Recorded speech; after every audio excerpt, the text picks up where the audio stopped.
unless yours are all marked up and you want to share yours. Sorry. The old link is still up there, is the problem. And I think he's gonna leave it out there for a while, just for history.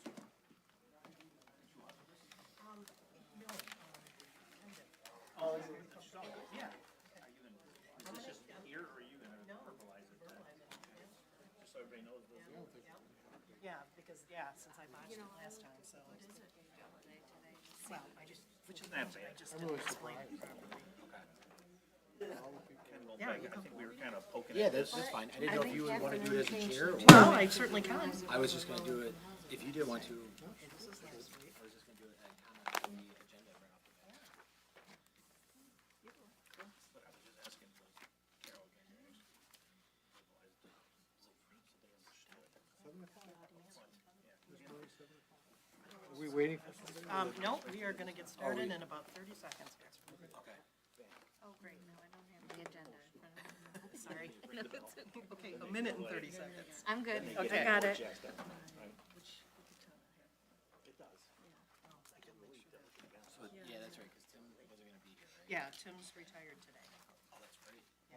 Not from the planning commission, though. No, just, I know. I should have sent him a note. What are you thinking, dude? More reason he should be here. Yeah, now all his time can be devoted to planning. Yeah. Now his regular job won't get in the way. like Yeah, ours. awesome for us. All right. Okay, everybody ready? Ready? Okay. Good evening, everyone. Welcome to the Harrison Township Planning Commission meeting. Today is Thursday, May 16th, 2024. It's about 7:03. We'll call the meeting to order. Ms. Oparko? Member Baccia. Here. Member Devlin. Present. Member Duncan is excused. Member Mulder. Here. Member Tominello. Here. Member Oparka here. Chair Murray. Present. Thank you very much. May I have approval of the agenda as presented, please? So moved. Support. Sorry. Okay. Do you want to address that? Do you want me to address that? Do you want to do it now or once we get in? All in favor? Oh, yeah, thanks. All in favor of the agenda? Aye. Opposed? Motion carries. Okay. Approval, we'll just go the way through. Yeah. Approval of the minutes from the last meeting, March 21st, 2024.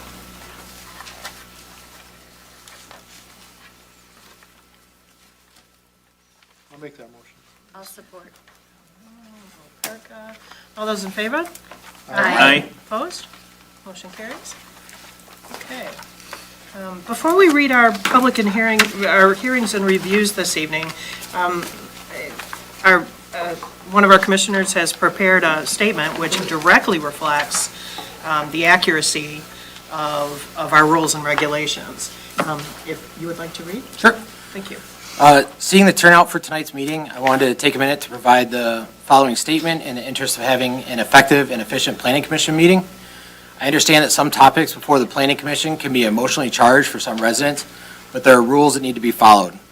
From the Charter Township of Harrison Planning Commission Rules of Procedure, Article 6, Section 4, as provided by statute, all meetings, regular and special, including study sessions and subcommittee meetings, shall be open to the public. In the event that there is a formally scheduled public hearing on a specific matter, then any member of the public shall be given an opportunity to be heard on relevant matters concerning the subject of the hearing. The opportunity of each member of the public to be heard on any matter not scheduled or any separate item of scheduled business shall be limited to a time of 3 minutes, unless time is extended by the chair. No member of the public shall speak twice on any subject matter unless authorized by the chair. Public comment shall be taken only at times cited under Article 8, Section 3, or at the end of a study session and subcommittee meetings. The commission will accept written comments on the forms provided by the township at least 1 day prior to the commission's regularly scheduled meeting. The commission shall keep a public record of its resolutions, transactions, findings, and determination in the office of the township clerk. I would expect that all in attendance would respect these rules, others, and the planning commission.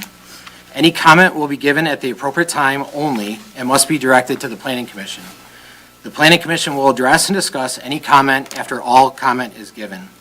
Anyone not following these rules and being disruptive may be asked to remove themselves from the meeting, and if refused, the Macomb County Sheriff may enforce this request.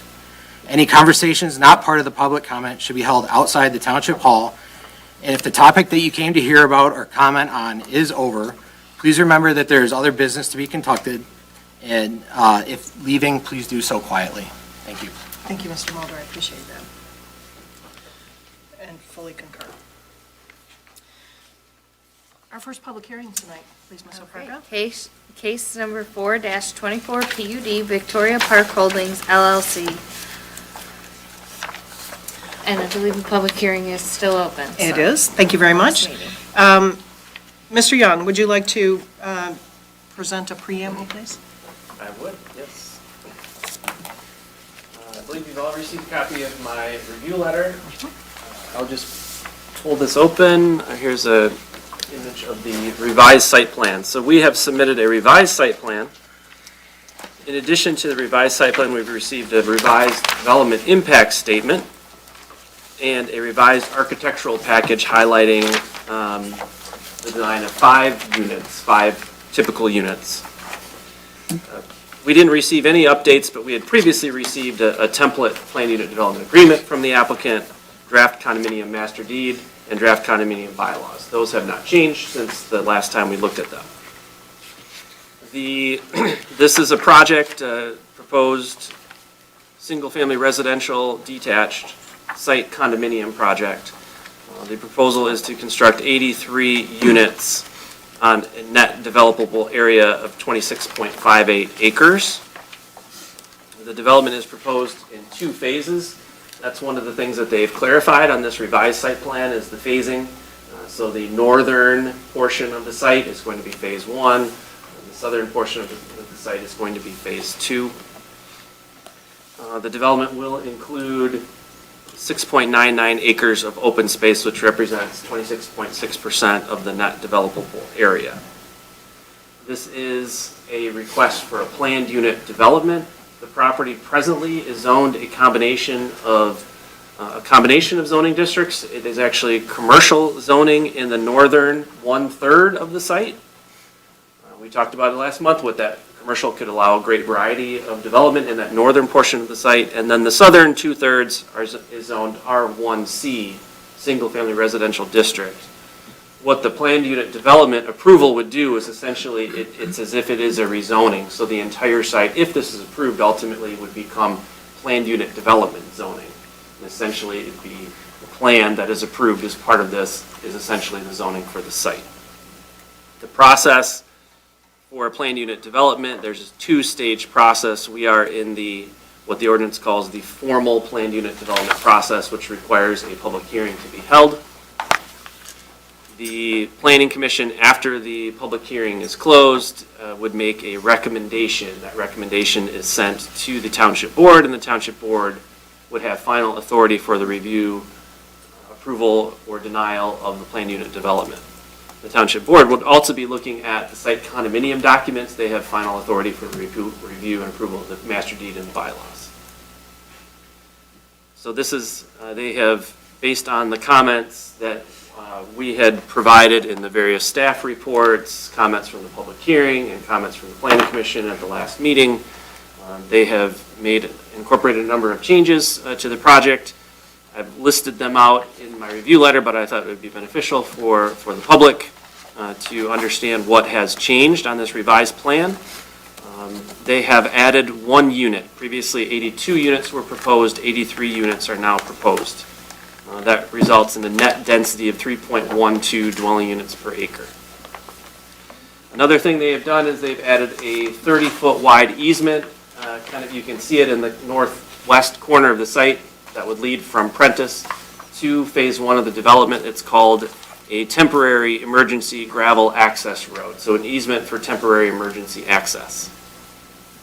And that would be in place while phase 1 is developed, but phase 2 is not yet developed. Phase 2 would provide a second entrance to Prentice. When phase 2 is developed, then they would no longer need the temporary access from Prentice, the second emergency access from Prentice. The minimum typical unit dimension has been increased. The depth specifically has been increased from 110 feet to 115 feet. The minimum typical width is 55. So the actual minimum typical lot size increased slightly from 6,050 square feet to 6,325 square feet. The proposed typical side yard setback has been reduced to 5 feet from 7.5 feet previously proposed. The total amount of open space has been reduced by about a half an acre, from 7.55 to 6.99 acres of open space. They've provided entrance signage and decorative wall details on the plan. They are now showing around the detention pond area a crushed stone pathway that would connect from the proposed pathway along Jefferson to the existing Freedom Trail, in an attempt, based on our comments, to make the detention pond area more of a naturalized amenity as opposed to just a functional infrastructure element. A significant change here in the corner triangle area. Let's see if I can zoom into that area there. Previously, they had shown this as open space, and now they're clarifying with details of what this would actually look like. They're now proposing to turn this into what they're calling a neighborhood park. It would include crushed stone pathways, landscaping, a memorial garden, memorial wall, and flagpole. They've added notes suggesting that they would like to work with the township to kind of come up with the idea or what to memorialize in that neighborhood park area. They have increased the width of the proposed pathway along Jefferson Avenue from 8 feet to 10 feet.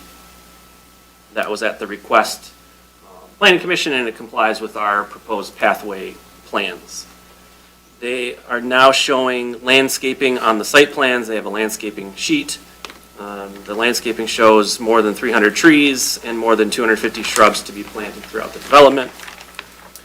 The site plan now includes details and information on site lighting. They're proposing 17 total street lights. It's the decorative kind of post-top style street lights. And they've added additional plan sheets, the landscaping plan sheet, planting plan sheets, the park entrance area plan sheet, entrance wall signs and memorial wall details, lighting, and photometric plan sheets. So I guess that'll be, I can get into my review later, but this is a background for you summarizing where we're at and what has been changed. Thank you very much for pointing that out. Thank you. Commissioners, did you want to take this opportunity now to address any questions? Or we can go over the letters that we received from the fire department and the engineer's letter. Why don't we do that? Sir Tanner, Yes. would you like to address your letter, please? Certainly. So Thank you. I reviewed the plans again. As far as sewer and water system goes, there's really no change. Alignment-wise, that they may have moved things around a little bit because of the different parcel sizes, but nothing really changes as far as what they're proposing to do and whether or not it would be able to be provided, service-wise, would be able to be provided to them by the township, which is still acceptable.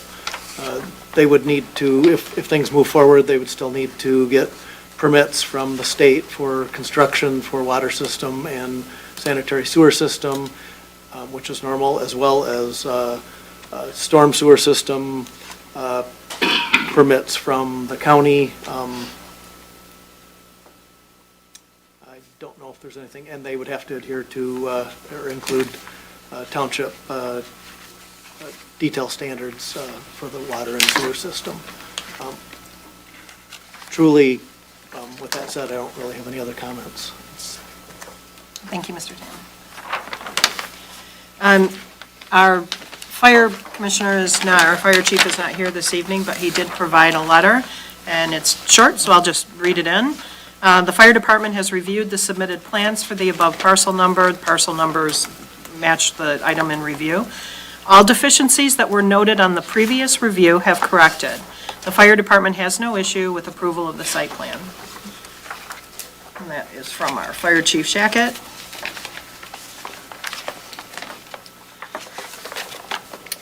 We did receive a letter with our plans from Anderson, Eckstein, and Westrick. Would you like to come up and address?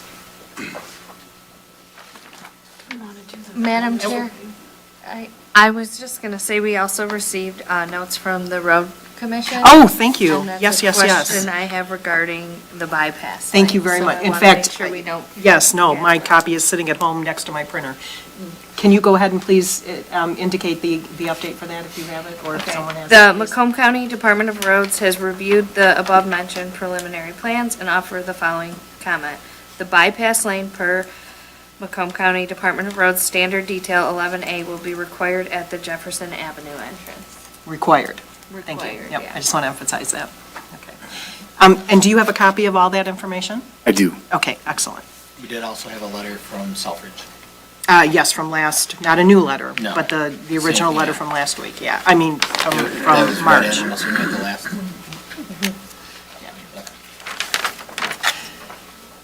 Anything additional before we jump in? Okay. Okay.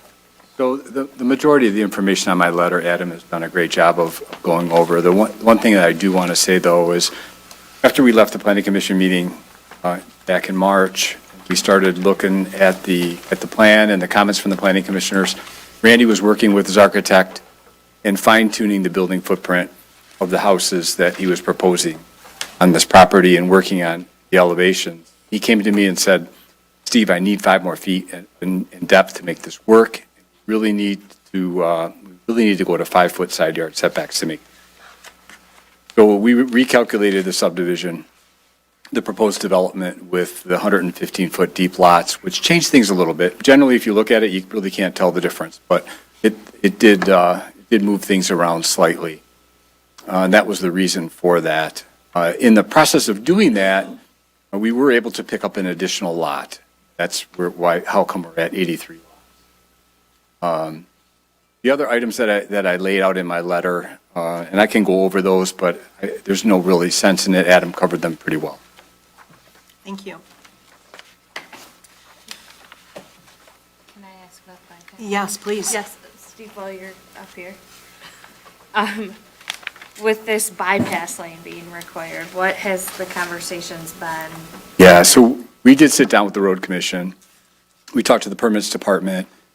They said that their edict from up above was that bypass lanes are required everywhere. In our traffic study, we did the warrant analysis for a bypass lane, and it didn't warrant one. And we have also some physical issues on the other side of the road because that's parking area and access to the buildings that are there. So they acknowledged that, and they said through the permitting process, and the plan preparation process, we will resolve that with the road commission. We know we need a permit from them in order to do the development, and we'll work out those details with them at that time.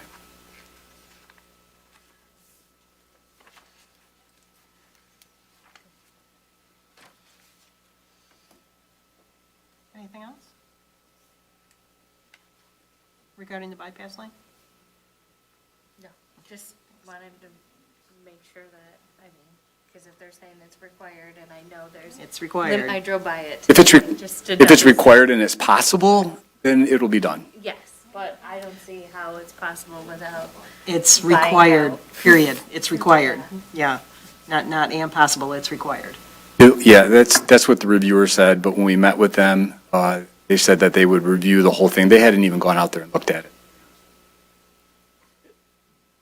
And also, I failed to mention that that was also noted in my letter again as well. And I think I also mentioned that there may be difficulties in building that in that location because of what's out there existing. So it can be normal to work through that process for this as well. Thank you, Mr. Tanner.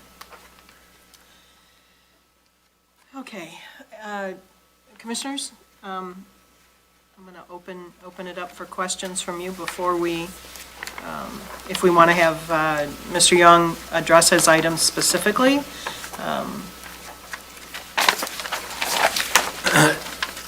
Before you sit down, I did have some questions. So I know you mentioned that it looks similar to the previous plan, but you have gone from 82 to 83 units. I'm curious in the fact that the lots got deeper, how you're able to gain units and what differences, since it does look similar, what was needed to get there? Yes, it's a pretty simple one. As you pull in the development off of Jefferson, that area, that first lot to the right there, was not a lot initially. We were very cautious when we were laying this out because we needed to know for sure that the area that we set aside for the detention facility was going to work. And it's, a chicken and the egg thing. We're doing the layout, plus we're also doing a preliminary design on the size of the retention basin. So we had left that area out thinking that we needed more room potentially for the stormwater. And as it turned out, we were able to fit all of the required stormwater volume within the area that the plan currently shows, which left that area that we added. So street size, other things didn't change Nothing at else all changed. in the retention pond area? That's correct.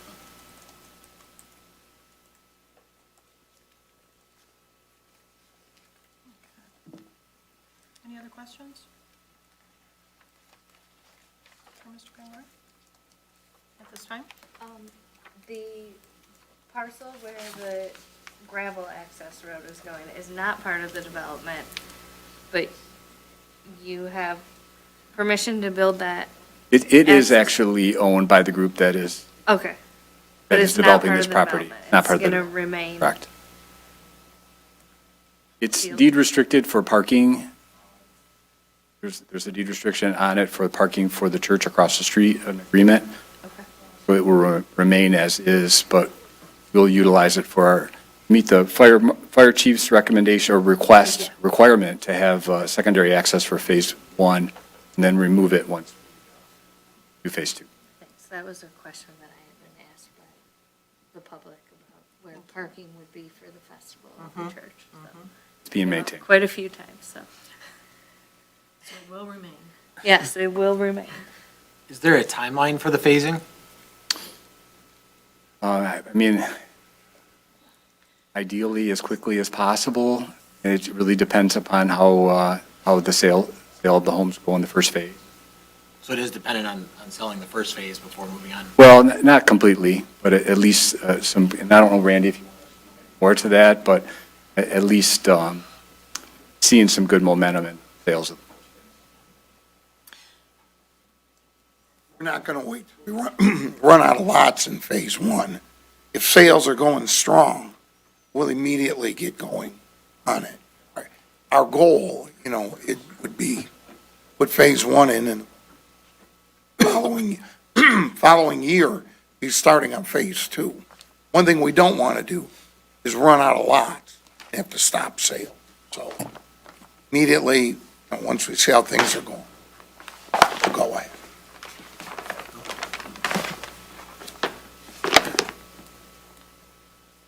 And I think at our last meeting, I think you indicated that you expected a 5-year timeframe from beginning to end. Well, maybe 5 years from start of development. Depending what time of year we start this,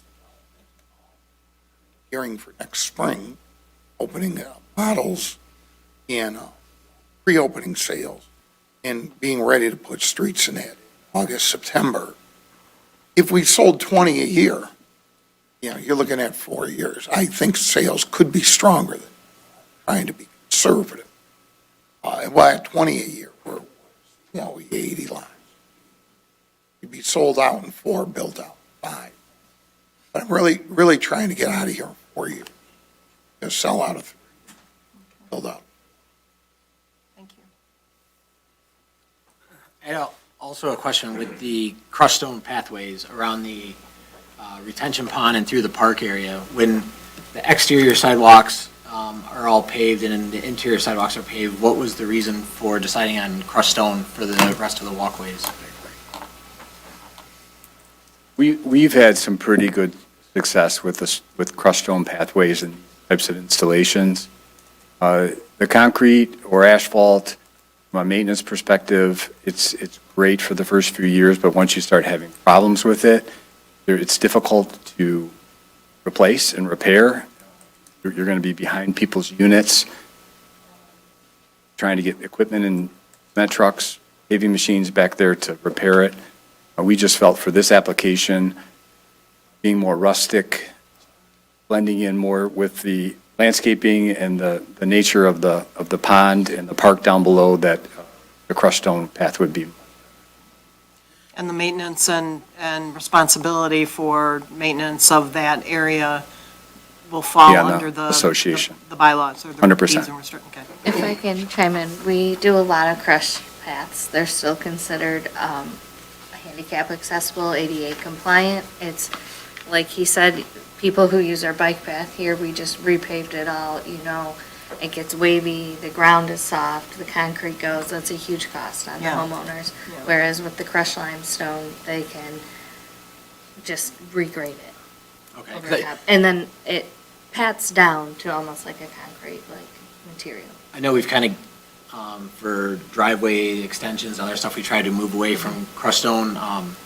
Again, you run into maintenance issues there with weeds and other things, and being that it's connected through the neighborhood and exterior onto or to paved pathways, anyone, for example, rollerblading or riding a bike, I'm just thinking about how they would be able to connect through the park. Bikers would be okay, but the rollerbladers would. Say that again, please? So the bikers would be okay, but the rollerbladers I wouldn't recommend. Yeah, rollerbladers, right. Well, you did add a full 10-foot path along Jefferson.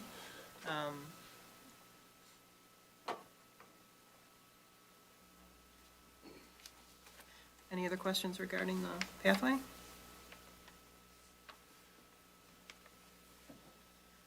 Okay. Any other questions for the engineer or the developer at this moment? Mr. Young, do you want to address your items in detail?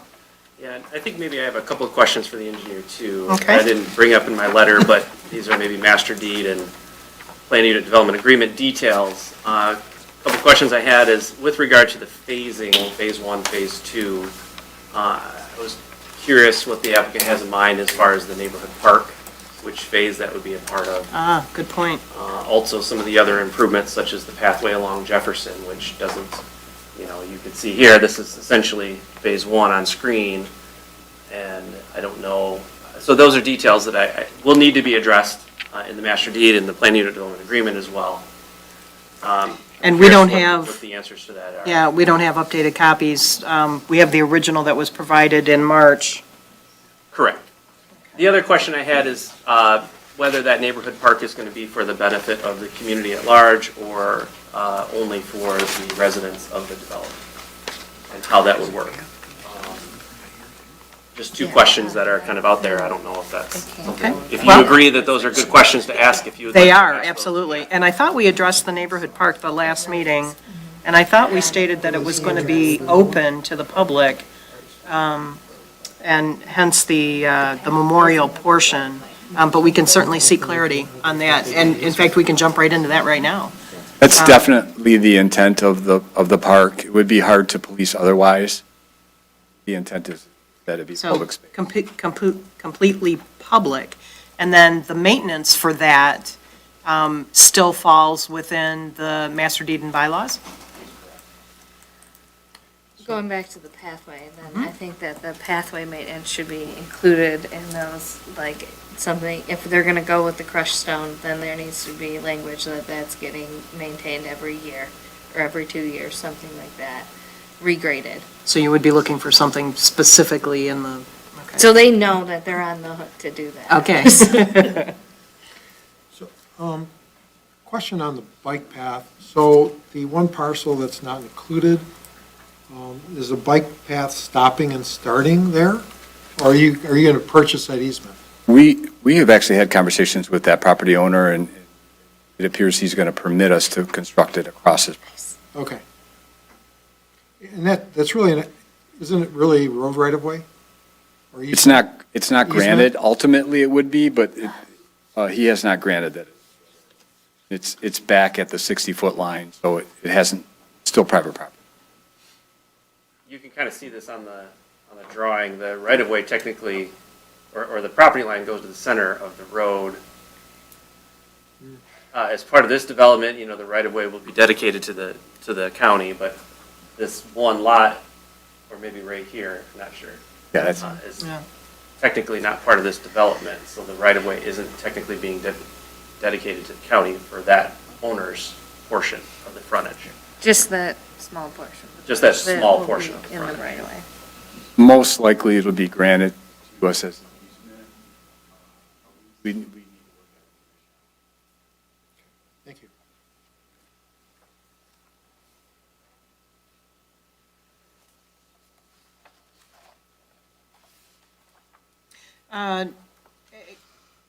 The second item you brought up was the phasing. Where will the park land, in Phase 1 or Phase 2?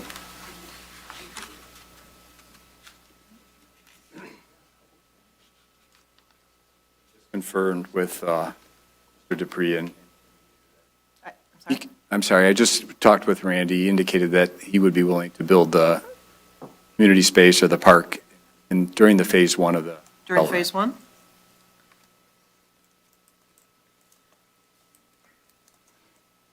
Any other questions relative to that, Mr. Young? Those are the only questions. I can go through my letter if you'd like. I would very much like that, thank you. Oh, just one more. So, in the agreement then, the language would be something like, the park must be completed prior to the completion of sales of units in the first phase.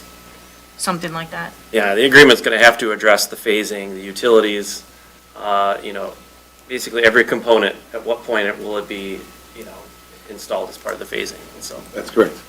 Okay, thanks. Thank you. So in my review letter, we talked about this the last time we reviewed this project, is the minimum size for planned unit developments. This site is 30 acres.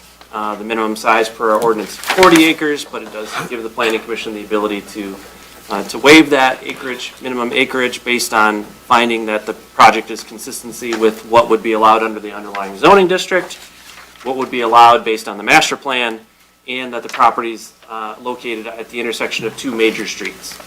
It certainly has it covered. It's at the intersection really of three major streets. But as far as the underlying zoning, we just talked about how the southern 2/3 is R1C, the northern 1/3 is commercial. So it's hard to say because the entire site isn't one zone. And commercial technically doesn't allow density in terms of residential units, but it allows intensity in terms of commercial units. Similarly, the master plan shows actually three designations for this site. The southern, approximately half or 2/3, again, is single-family residential. There is some commercial, and there's even some multifamily residential in the northern portion of the site. So in looking at proposed density for what they're proposing versus what the master plan would allow, and I provided the detail and the numbers, I believe that the master plan would allow even greater intensity than what they're actually proposing by them opting not to take advantage of the multiple family designation or the commercial planning designation and zoning designation for the site. We talked about this last month as well. Planned unit development projects are to be evaluated based on certain design standards, and the ordinance actually lists out certain design standards. One question, because they are clearly not going to be meeting one of the standards. One of the standards is that it's encouraged that dwelling units have side, rear, or alley entry garages. That's not going to be the case for this project. It's going to be front street entry garages. One of the questions that was asked was, does the ordinance say this is it shall be or may be? So I just added the language in my letter. The ordinance actually says that these standards shall be considered by the planning commission, but these standards are not deemed all-inclusive and should act as a guideline. So that means these are truly guidelines that you should use in consideration. It doesn't mean that you have to adhere to those standards.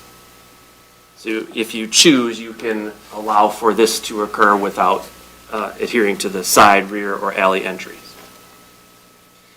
A new comment that popped up from this revised plan, because they've added now this temporary easement, emergency access, it cuts through unit number 22 and covers half of the unit. So I presume, but they don't really address this, that unit number 22 can't be part of phase one, because Technically, yeah. especially with 5-foot setbacks, you can't get a fire truck through if you build a house there. So I think just notes need to be added to the plan that address that issue. And another comment I had was, do they actually have ownership rights to this easement, or will they, to this property, or will they have to secure an easement? And they've answered that question. Just a minor note that the unit size notes and labels on sheets 2 and 3 of the plan haven't been updated to reflect the 115-foot depth. But all of these, if I zoomed in, you'll see all of the depths for the minimum here is 115 feet.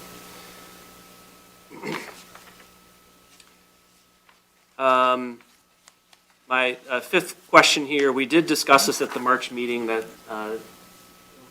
they have provided, as you requested, the additional schematics, architectural elevations. So they have 5 total elevation drawings now.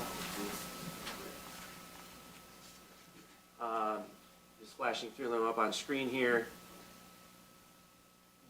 But they've only provided 1 floor plan. Yeah. We didn't ask that they necessarily, we didn't specify the floor plans, we talked about the architectural, but we did mention that we would like to see a bottom minimum floor space for any unit developed in the project, and that would just need to be something that's included in the master deed.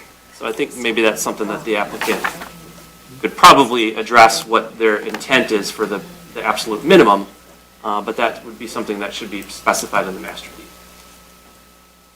And then similarly, this is a comment that came up at the last meeting, was with regard to boat and RV storage, and the applicant indicated that they would be willing to put in language into the master deed that talks about limiting the storage of boats and recreational vehicles within the development. Again, we haven't received an updated master deed, so I can't confirm that language has been incorporated into it. Those are my comments. Thank you, Mr. Young. Commissioners, questions for Mr. Young?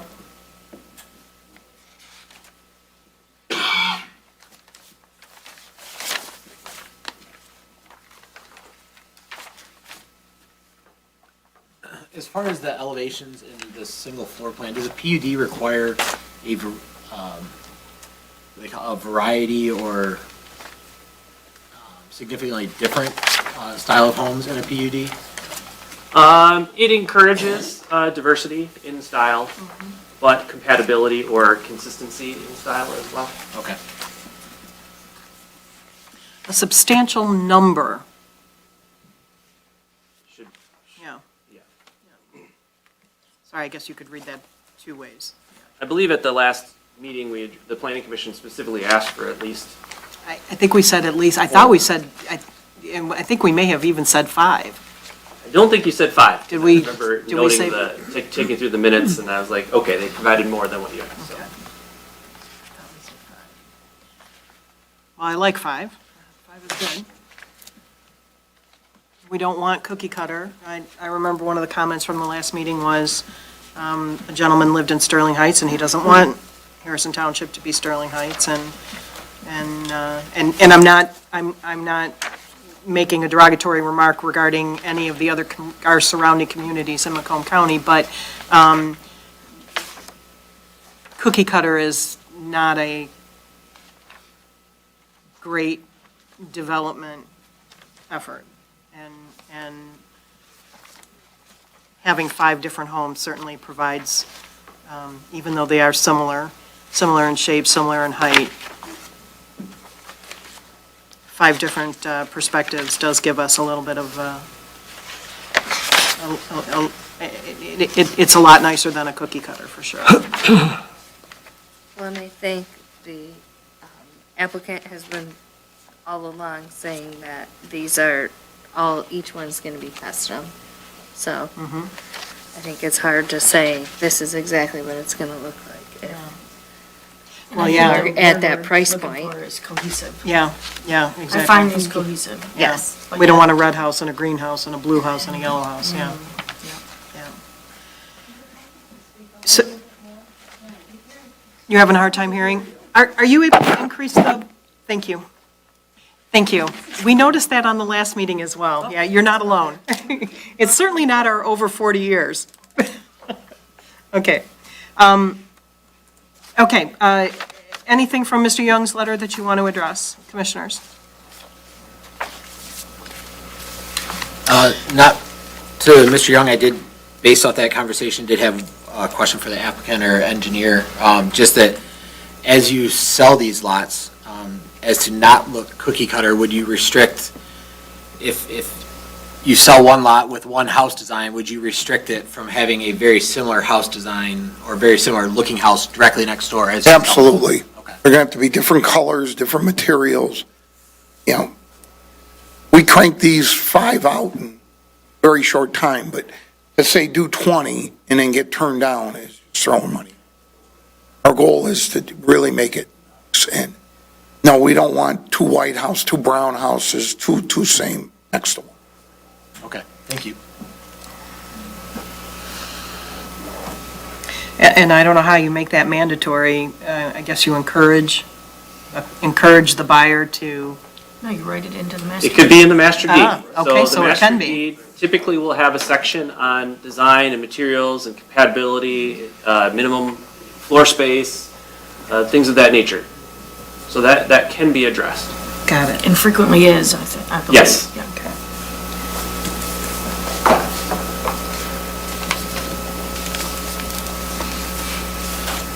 Structure, style, color, design. Materials. Got it, material. Thank you. Okay. Okay, any other questions from the commissioners? I have a comment on the landscaping plan. It's a little nitpicky. I have a comment on the landscaping plan. There's some beech trees in there. We're gonna wanna swap those out. There's a disease that. Beech? Yeah, Beach. beech. beech. Trees. Beach. So you're gonna wanna swap out the beech trees and probably the Norway spruces as well. Those don't do well in our climate here right now. Other than that, it's a very nice diversity. Yes, in this- other than that, yes, I'm very impressed by the species diversity in there.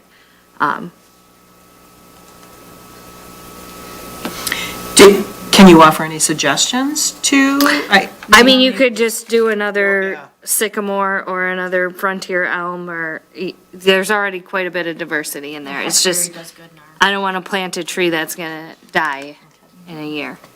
Yeah. As far as for the spruces, arborvitae do good. The white pines that you have are good as well. Thank you. Anything else?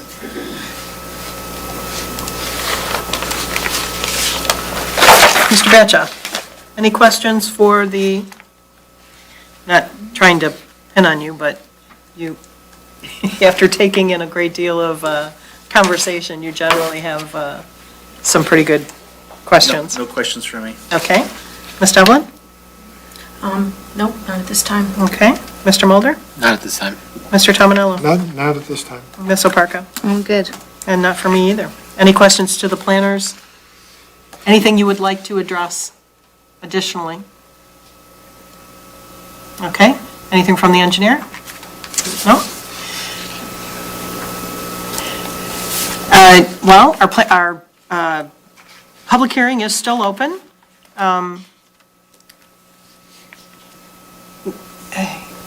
Mr. Dupre, is there anything else that you would like to impart before we,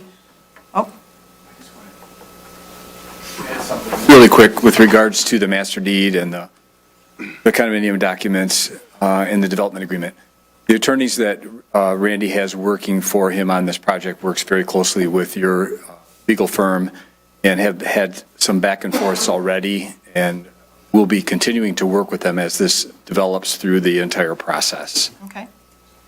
Great, thank you for that explanation. And that's correct. I know some comments were made. Nothing can be finalized until we get through this. There could be little changes. So Right. as we get a start with it, we talk about it, and then we can plug the items in that are required. And certainly you're not anything that you're unfamiliar with, Right. so.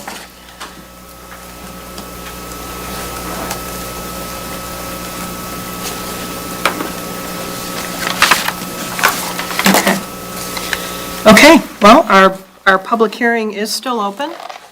If anyone would like to come up and ask questions, and 3 minutes, as Mr. Mulder had indicated, our rules and regulations indicate 3 minutes. Each person has an opportunity to speak one time. We welcome your comments. Kind words, please. C. William Bardell, 27-year resident, 50-year skilled tradesman. I'm trying to understand in this, why you're going to go from 7.5 foot to 5 foot. So you're telling me that these houses, and then you're calling them units now, your bathroom window is 10 foot away from your neighbor's bathroom window, and it used to be 15 foot. The other thing is, this is an all-brick neighborhood, and I only see a little bit of brick in the front. I did not see again, this is an all-brick neighborhood. If you look east, west, south, it's all brick. It's all brick. I'm seeing a little bit of cosmetic brick and smoke and mirrors in the front. Number one, they're not brick. I don't even see 2/3 brick. I'm not seeing a side elevation. Is there windows on the side, or is it like one of those Pulte homes? There's no windows on the side. They're ugly. And all vinyl. It's ugly. No thought. So let's try to get you from a D+ to a B- and make it again 7.5 foot. And I know you're supposed to be at least 10 foot. And you've been given everything else. As far as the stones go, weeds growing in those stones and at the public park that you say it's going to be public, the stones are terrible. Weeds grow through them. It's a big can of worms. You could put down some 21 AA, and you could put a path in there, a sidewalk in there. 21 AA, you smash it down 6 inches, it'll last 130 years. It won't crack. All right? 6 inches, crack, smash down 21 AA, put in a 4-foot sidewalk around your town square there, or your park. But these are not brick. So let's not go for the D+. Let's try to get a B- out of this and have brick houses. The neighborhood is brick. It's the best neighborhood in Harrison Township. Okay? Let's make them brick like they're supposed to be and make the width what it's supposed to be. Let's not chintz it to 5 foot. That's very chintzy. And I don't see a side elevation. Is there windows on the side of these houses? Or you call them units now? Okay. And also in the deed, you could say every third house has to be a totally different elevation. Every third house, every second house, every third house with the 4 or 5 different elevations. Okay? Thank you, Mr. Bardell. So, again, it's a brick neighborhood. It's not vinyl siding neighborhood. Chintzy. D+. Let's get the B-. Why won't that stop? Sorry, my screen is not accepting my. Doggone it. Ask Siri. I don't do Siri. Oh, maybe your phone does, though. No, no, Siri, it's stop off. this. It's off. All turned That off. timer's going right Yeah, now. yep, there we go. Get your There we go. phone. Thank you. Thank you. Yeah, no Siri on my phone. Okay, anyone else?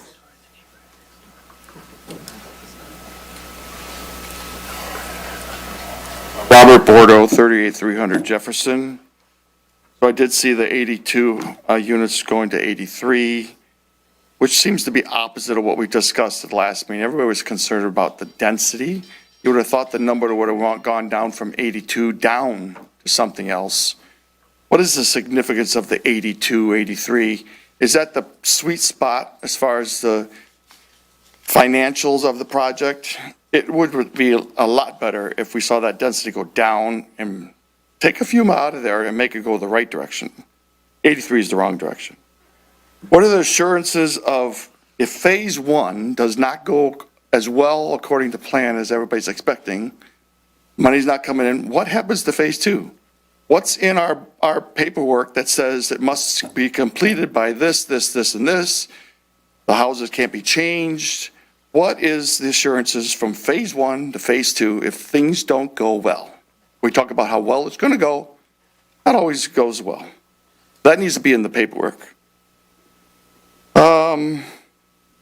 What are the plans for the shoulder and the ditches around this whole thing? You got ditches on the north side, ditches on Jefferson, ditches on Terramar.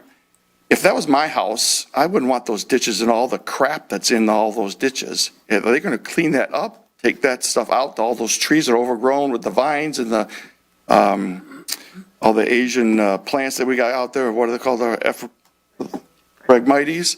Is that proposed to be cleaned up to make this thing look better? Electrical, is electrical going to be above ground? By poles or underground? I didn't see anything mentioned. The elevations, although they're different, look very similar.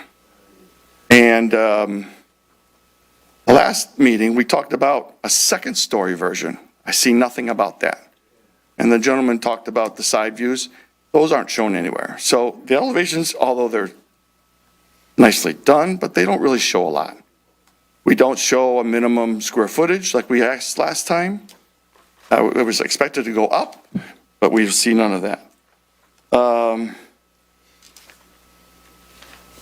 Does this plan require this new 16-mile drainage proposal that's supposed to go through? When that goes through, what's the date?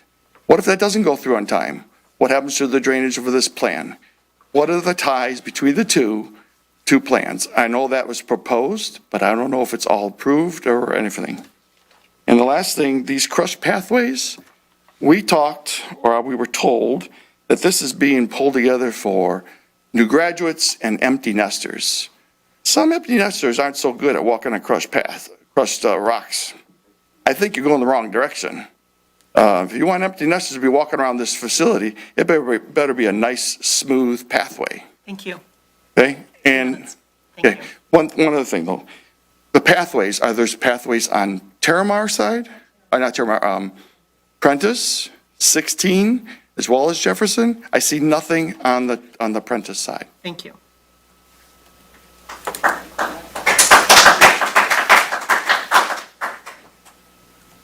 Anyone else?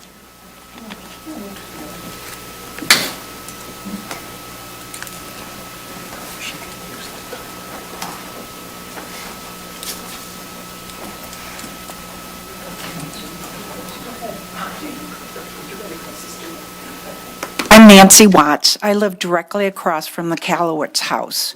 And first of all, I want to say to them, I'm on Jefferson, 38500 Jefferson, I'm sorry.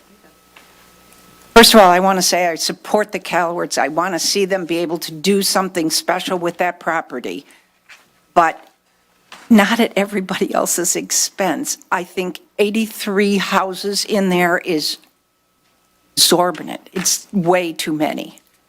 I have a question. Right now, the electricity for the Callowitz house goes through my lot, so there's an easement there. What happens with that? Am I going to have all kinds of more electric lines there? Is this underground, above ground? Those are, I don't want to see the PUD go through. I want to see them to match the same requirements that we have in our subdivision. That's only fair. I mean, my nephew just recently did some work in his house, and in order to get approval for things, he had to go through all of you, and there's a lot of questions, and it's a lot of work. But you got a PUD in there, and that's not going to happen. He gets a lot more leverage. So those are my questions. Thank you. Ms. Joyce Casella, I live at 38185 Villamar, which is just off the corner of Jefferson. Nancy happens to be my sister, and we have quite a few family members in that subdivision right there. I've been there for 40 years. One of the things that came to my attention is when you started pulling up these maps and things, are those available for people to look at? From back there, I don't even know which direction that's going and what I'm looking at. And I would like to see more of that so I could be a little more specific on what you're doing there and making that available. The other thing that came to my attention, and they talk about putting lights, street lights in. And if you've ever lived there during fish fly season, you want as few lights as possible. The swarms just over the school there are unbelievable at night. I can't imagine what that neighborhood might look like if we put more lighting in there at night. The other thing is you brought up pictures of what that one home might look like. It's nicely spread apart. It's a front and a back. Show me what they look like in relation to each other, a number of them together, as opposed to just one specific from front and back. And my concern is there enough green space there between those homes and around those homes? Gravel path, I don't think that's going to work well at all either, knowing that area. And my concern is calling them units, not homes. We have homes in that area. I don't live in a unit. I would like to see homes there, not units. Thank you. Thank you.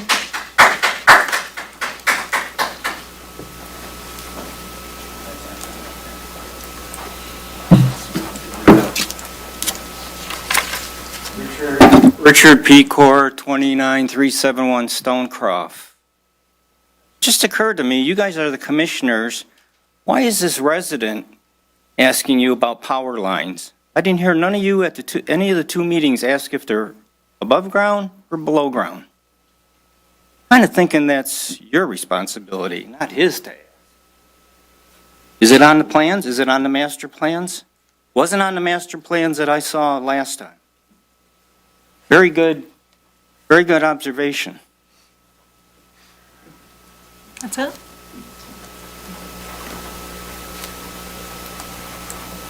Anyone else?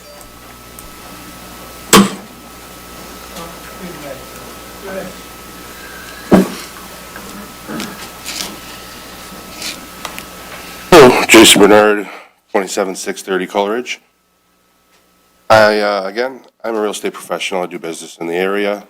As far as the density concerns, for those with their finger on the pulse, just across the street, development continues without any haste. There's going to be another 100+ units going up for Prentice Point. The density is going to be what the density is. If the roads are big enough to support it, I don't see how we're going to have a problem. I only see that more available homes for the people that want to live here and pay taxes here should exist. So just wanted to again state my support. Thank you. Thank you.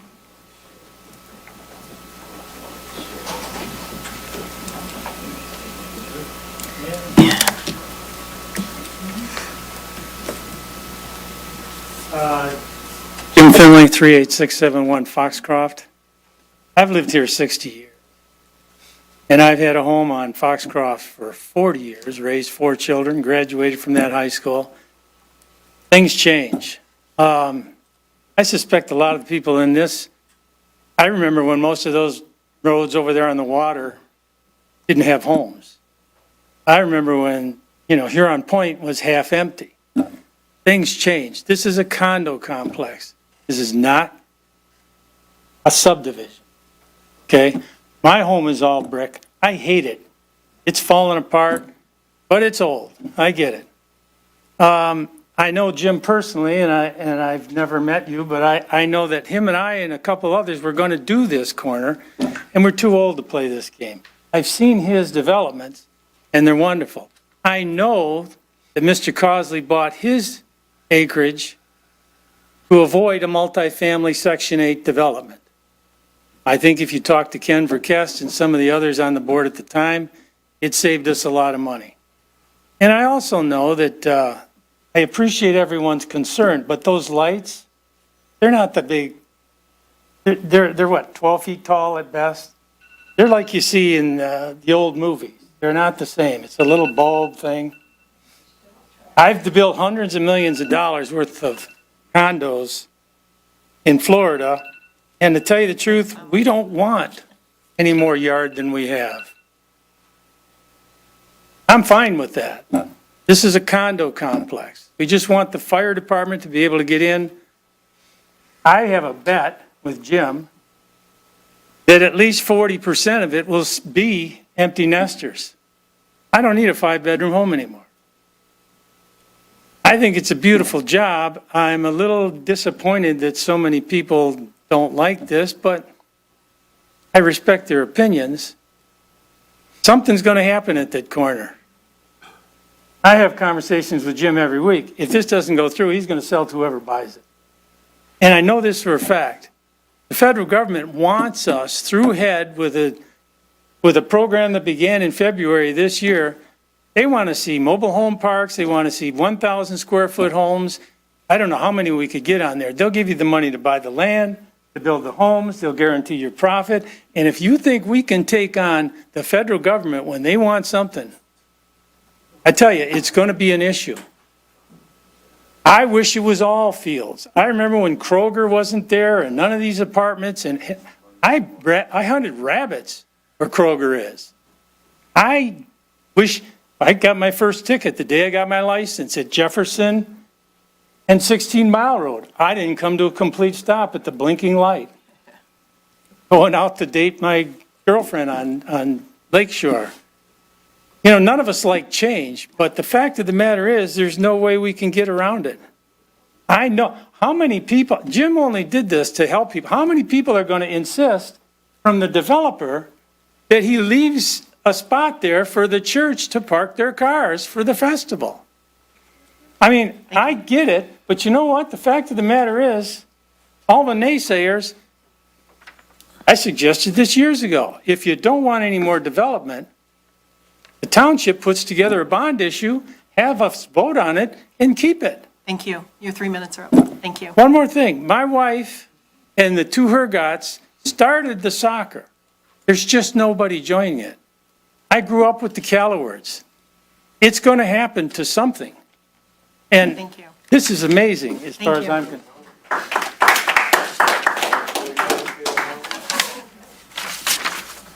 Anyone else?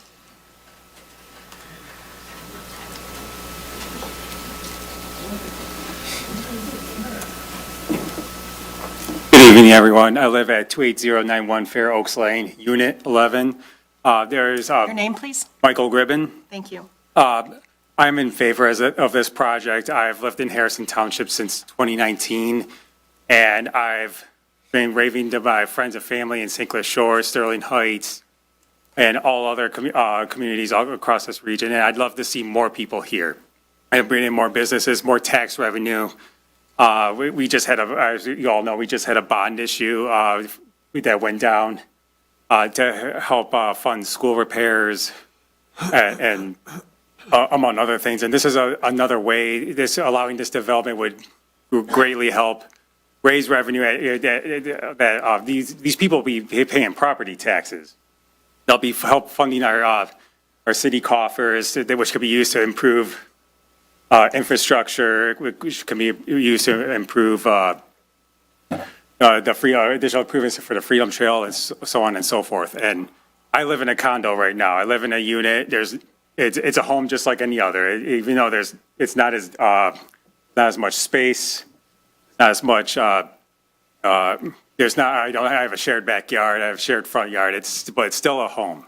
And a lot of these designs, excuse me, I'm not a good public speaker, as you can see, but yeah, they're not meeting the taste of some of the people in here, which I respect, and everyone has their own taste, but a lot of people will take what they can get. A lot of people don't mind the units so close to each other. They're not going to mind if the house isn't high enough or not. So we need to cater to the market that's out there.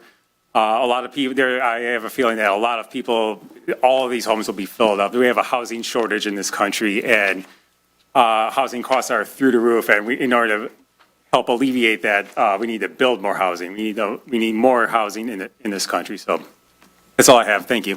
Thank you.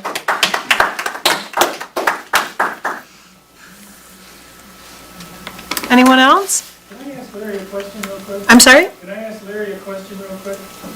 Larry, a question? Yeah, Mr. Tominello? Mr. Tominello? Public comment. It is public comment, but the gentleman has spoken already. Yeah, right. But he Okay. can wait till after and speak again. Can you wait until after? Yeah, it's just about Thanks. taxes. Okay. Oh, yeah, wait.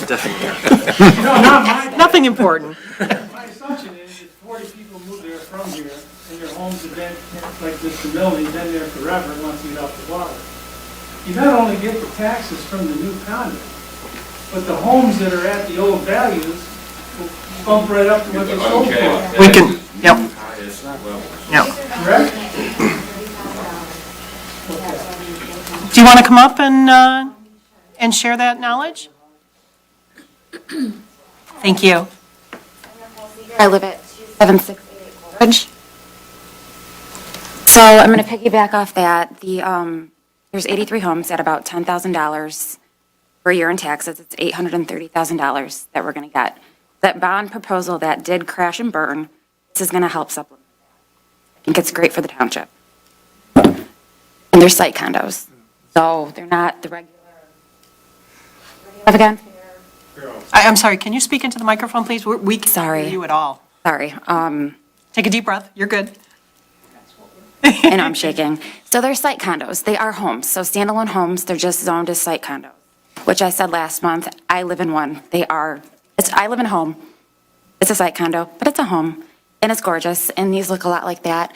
And in the packet that he has, there is side elevation photos in there. You guys have those?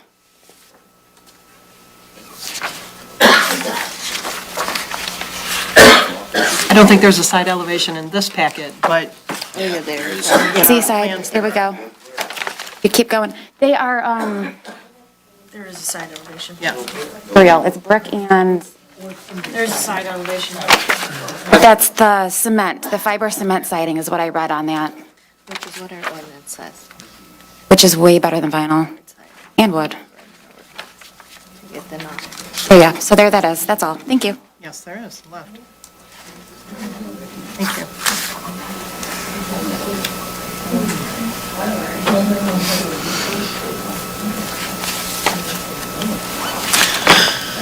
Anyone else?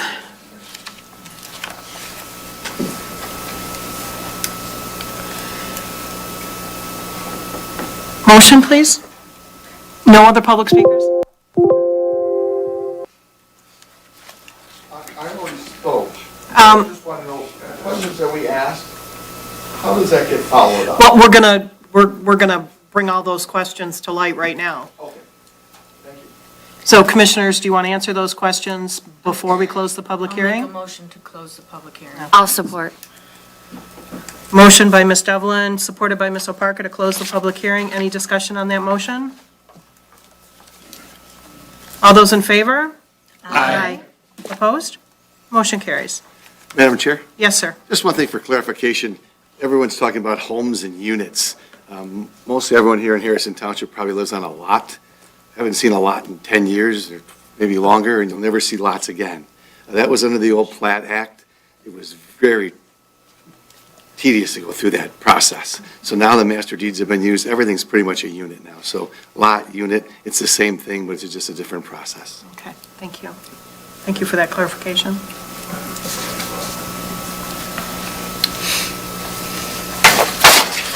Okay, questions. I'll start at the top. Mr. Bardell, why smaller side yards? Originally, the side yard setback was 7.5 feet, and it was marked down to 5. The reason for that, Mr. Dupre, do you want to come up and give or the engineer, and give a comprehensive answer, please? It was addressed in the beginning, but we'll just tick these off one by one. The reason for that is to give us more flexibility in the design, get the garages a little bigger, and just give us some flexibility in tweaking units. The units are designed to fit on 50-foot lots. That's what most PUDs with this go through. We increased them to 55 right from the get-go. Okay, we also increased the depth, as you know from Steve spoke. So by giving us 10 feet, we meet all the requirements. The people that live there deal with it. I don't think they really care whether they got two more feet, but it just gives us flexibility to pull these homes apart and custom design them. I want to answer another question when people said, you haven't designed a 2-story.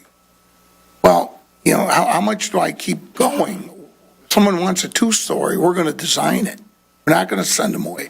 We're not a production builder. We're a custom builder. You have to remember that.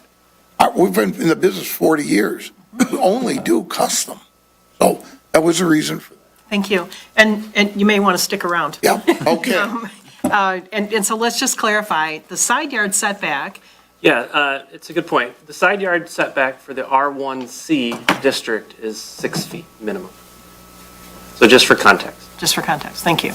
And so that provides 12 feet between corner to corner on a home or side to side on a home, roughly. That's correct, under the underlying district. Right. And majority of the properties in this area are So the original R1C. was 7.5, which would have been nearly 15 feet from edge to edge. Now it's 5 feet, which is still 10 feet between edge to edge or corner to corner, and as houses are on angles and such.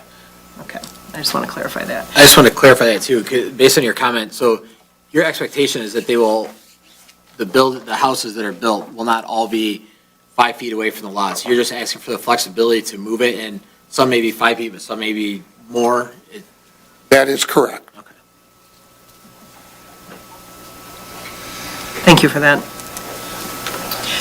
Brick, only on the front? That is the No. plan? There's brick on all 4 sides. It'll go around all 4 sides.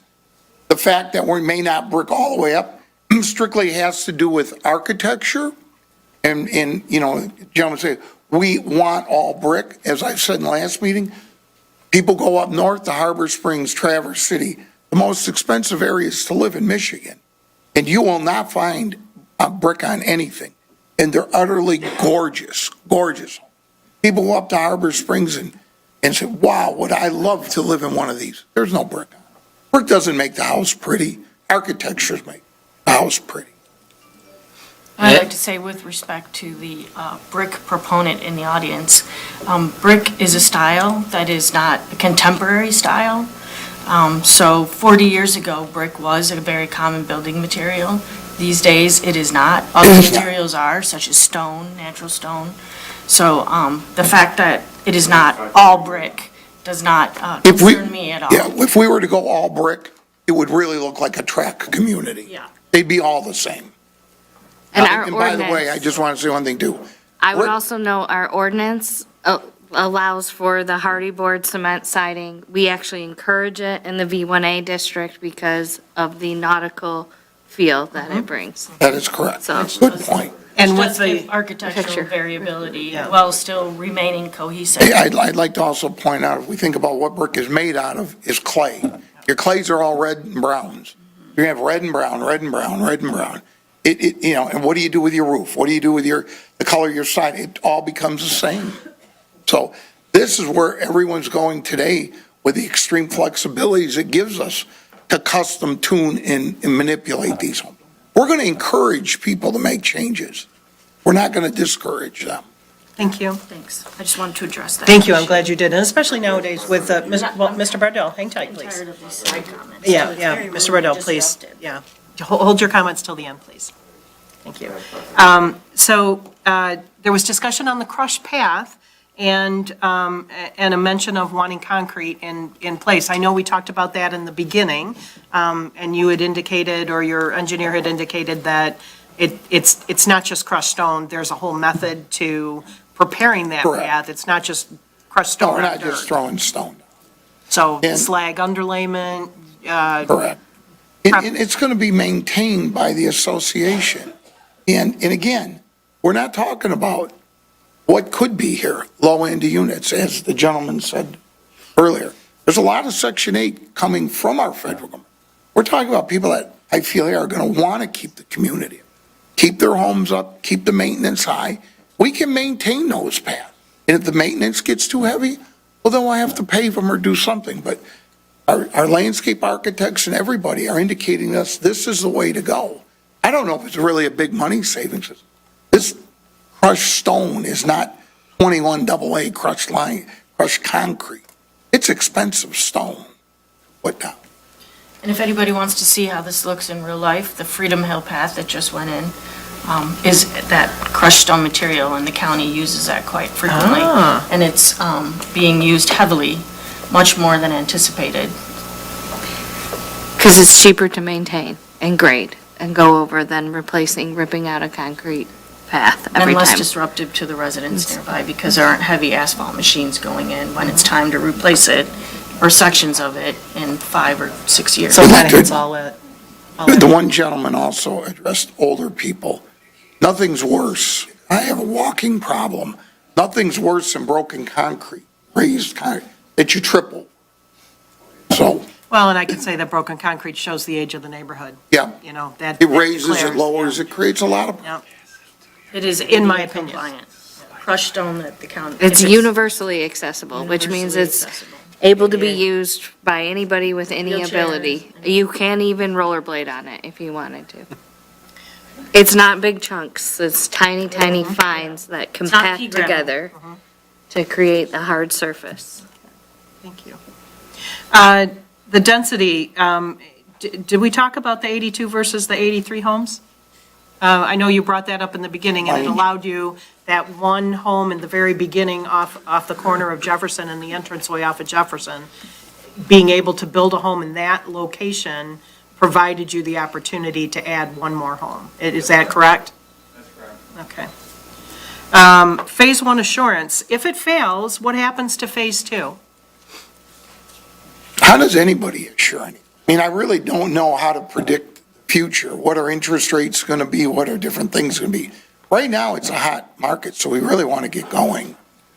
You know, I personally, I think I'm going to be shocked at how fast things sell here, and I think it's going to be a hard time keeping up, let alone delaying things. But I don't know what developer out there can say, here's what I guarantee 3 years from now. I mean, one thing, if we go through the PUD, that's what your new zoning is, homes like this. Someone's not going to come in and go Section 8, go commercial, go this. We've now got at least a proper plan for the triangle piece of property.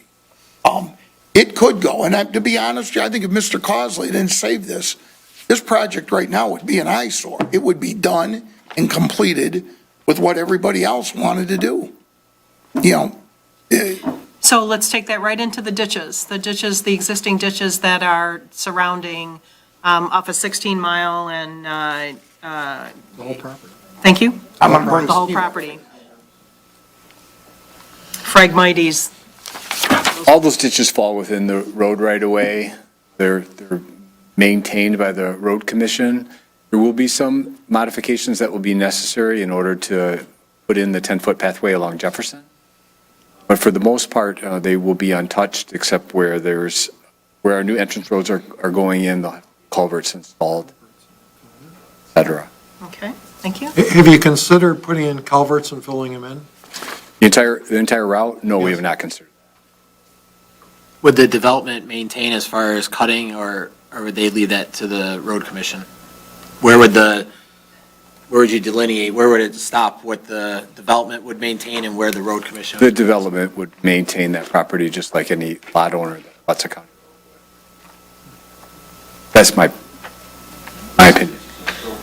As far as Phragmites go, there are opportunities to cost share with the Department of Roads to have Phragmites treatment performed.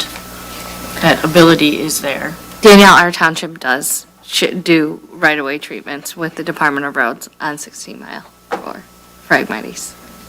And they participated in that program for a long time. Just a comment to anybody who's interested in treating Phragmites in their road ditch, you can partner with the Department of Roads to have it treated through the CISMA, Cooperative Invasive Weed Management Authority Agreement. So just call up Department of Roads and ask them about it. Love that you know that. Okay, electric on poles above ground, buried. There is a letter from the DTE in the impact study document indicating your request regarding statement of availability for electric service for the named project. DTE Energy maintains electrical distribution facilities in the area in question and will provide electrical service subject to the rules of the Michigan Public Service Commission in effect at that time. I know a lot of newer communities, 30 years and newer, are burying the electric. It's just the way to go, phone and electric. Do you have any indication? Yes. Thank you. In the nearly 40 years that I've been doing this kind of work, I've never done a subdivision that has had overhead electric. All the subdivisions are. So you're saying It will all the be subdivisions- underground. Underground. Yes, correct. Okay, thank you. You already addressed second story. If a customer comes in and wants a custom home with a second story, you're willing to comply. Side view, we did find the one side elevation, actually, the one side elevation in our, Should have both. our little packet. There's two sides, yeah, Might be. left and. Yep, it is both. And windows are on both sides.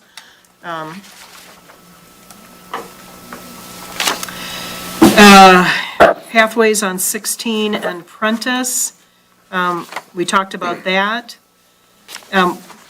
So the pathways are, Pathway exists on 16 Mile Road. Yeah. We will be building a 5-foot wide sidewalk along our frontage on Prentice. along Prentice? Along Prentice, and a 10-foot walk Along that's Jeff- requested along Jefferson. Okay. So 5 foot on Prentice, which is according to our Ordinances, to correct. our, yeah, and then 10 foot on Jefferson, because that's what we asked for. Okay, we already talked about the density, we talked about the electric. So the tie-in for the electric, is it your home that's directly across the way?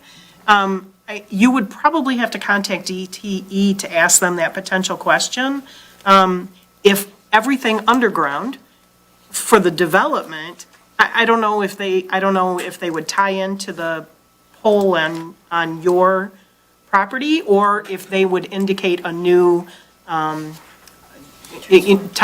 transformer somewhere on that development. I don't know. I think you'd have to contact DTE. I think I can Specific. answer that with a little bit of confidence. Oh, okay. That line that she's referring to is just the feed for the house. When the house gets demoed, that line will go away. The feed for the subdivision will not come from that same location. It'll be a different location, and as I indicated, be underground. So the existing home that's there, Is fed from across the street. okay.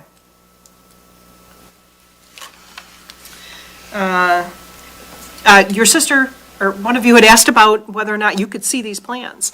And I'm sure, I'm confident I indicated in the last meeting, everyone has, if you have internet access and you can get to the township website, you can see exactly what we have in front of us on your home computer.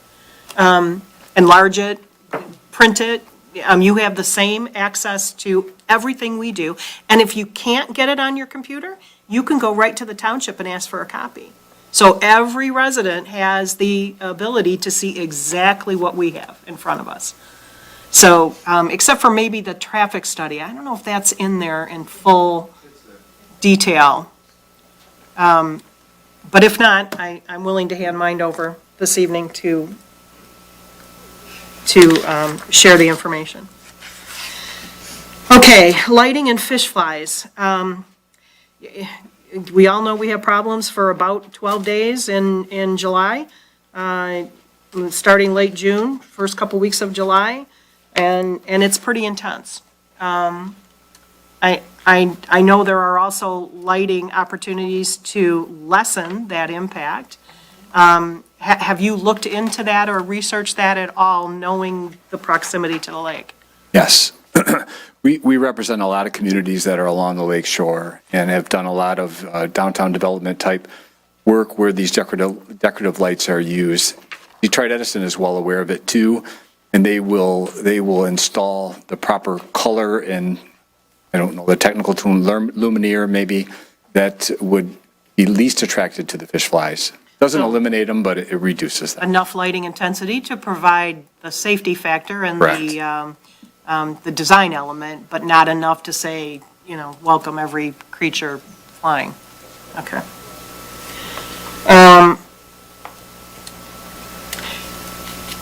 Do you have available a rendering that shows homes in place at that 10-foot distance?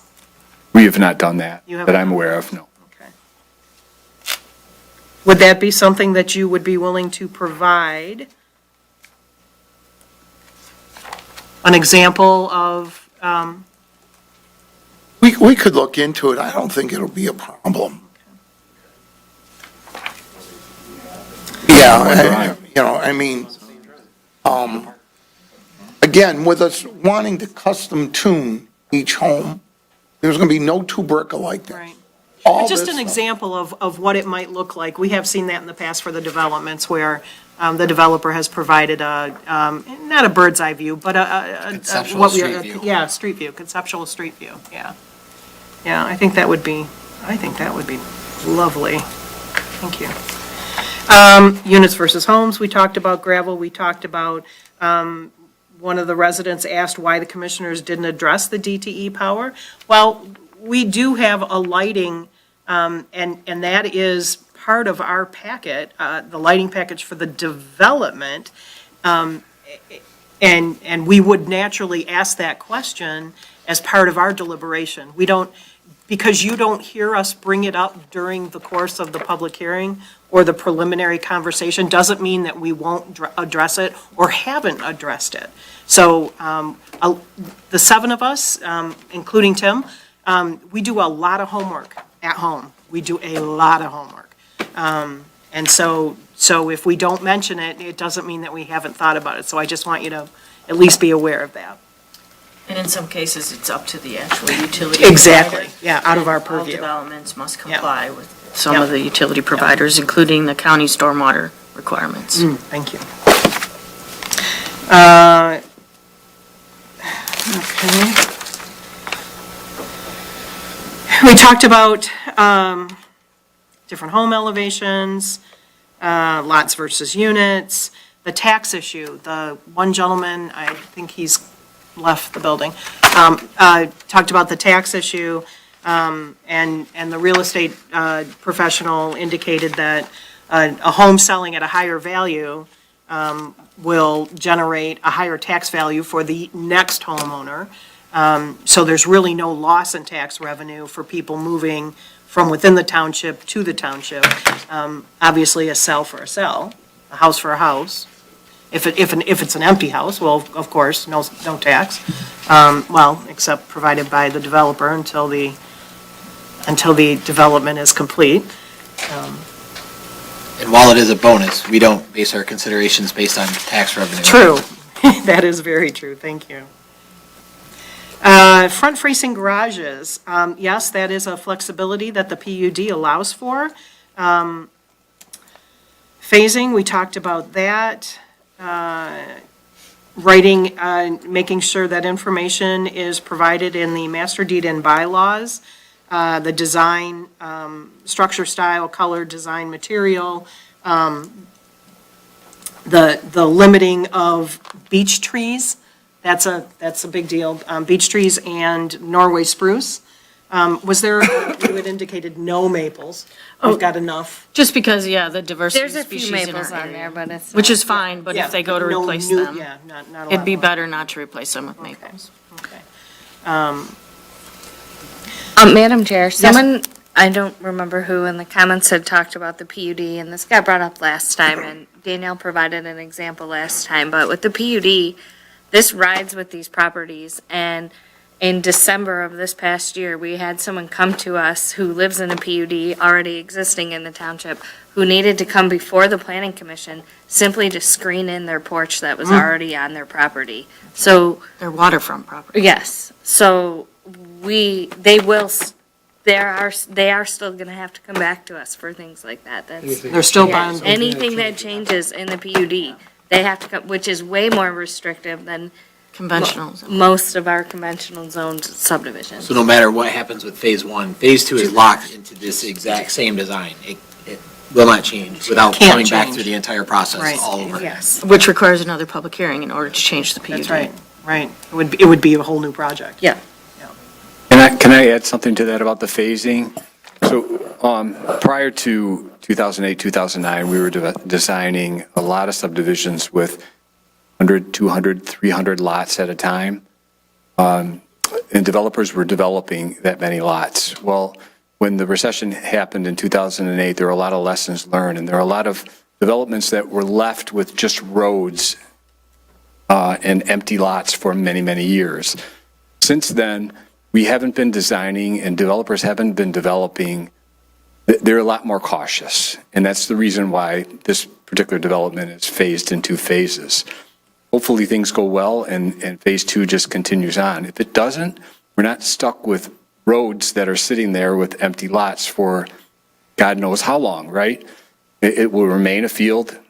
It will remain like it looks today until the time comes economically that it's time to do the second phase. But the decision is not a financial one based on, ooh, I could make more money if I wait a year. I mean, that's. Oh, no. Okay. No, as long as the times are good, things will continue to happen. It's to protect from the downside if things go. In the future, everything is still locked into the decision made over this development. Most definitely, yeah, unless we come back, like you indicated, come back to this body and the township board and go through the whole process all over again. Any other questions? That addresses all of the questions from the public, and a couple of the items that, I'm sorry, I missed one? The tie-in and the requirements to the 16-mile drain It was. proposed, how is this plan tied into that? We could have our engineer address that. We already did. But I don't, so it's, any stormwater issues are the county, for them to approve and coordinate with. And I don't have plans for, what is proposed or anything, so I can't really comment on that. But it's not something that's left undone, I guess is essentially No. where I'm going with that. So it is something that will be addressed, and it's mandatory that it be addressed. It's not something that's going to be lost by the wayside. No, but I thought the last meeting. Do you want to come up, please?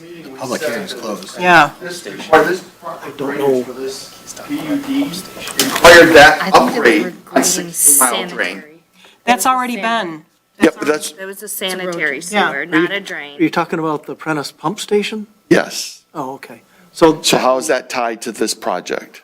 by the time they get going, the Prentice Pump Station will be up and running. So do we have to have any timing, I don't- between the 2 projects? I don't think so, no. There's, It'll just happen. yep, It's happening. it's in the process. Yeah, you're It's welcome already in the to process. contact the building department and the engineering beyond this meeting. Okay, any other questions from the board? Any questions from the? Oh, I do. I'm sorry. No? I was swallowing a second. I just wondered if the applicant would like to give us a little summary of the updated traffic impact study? Thank you.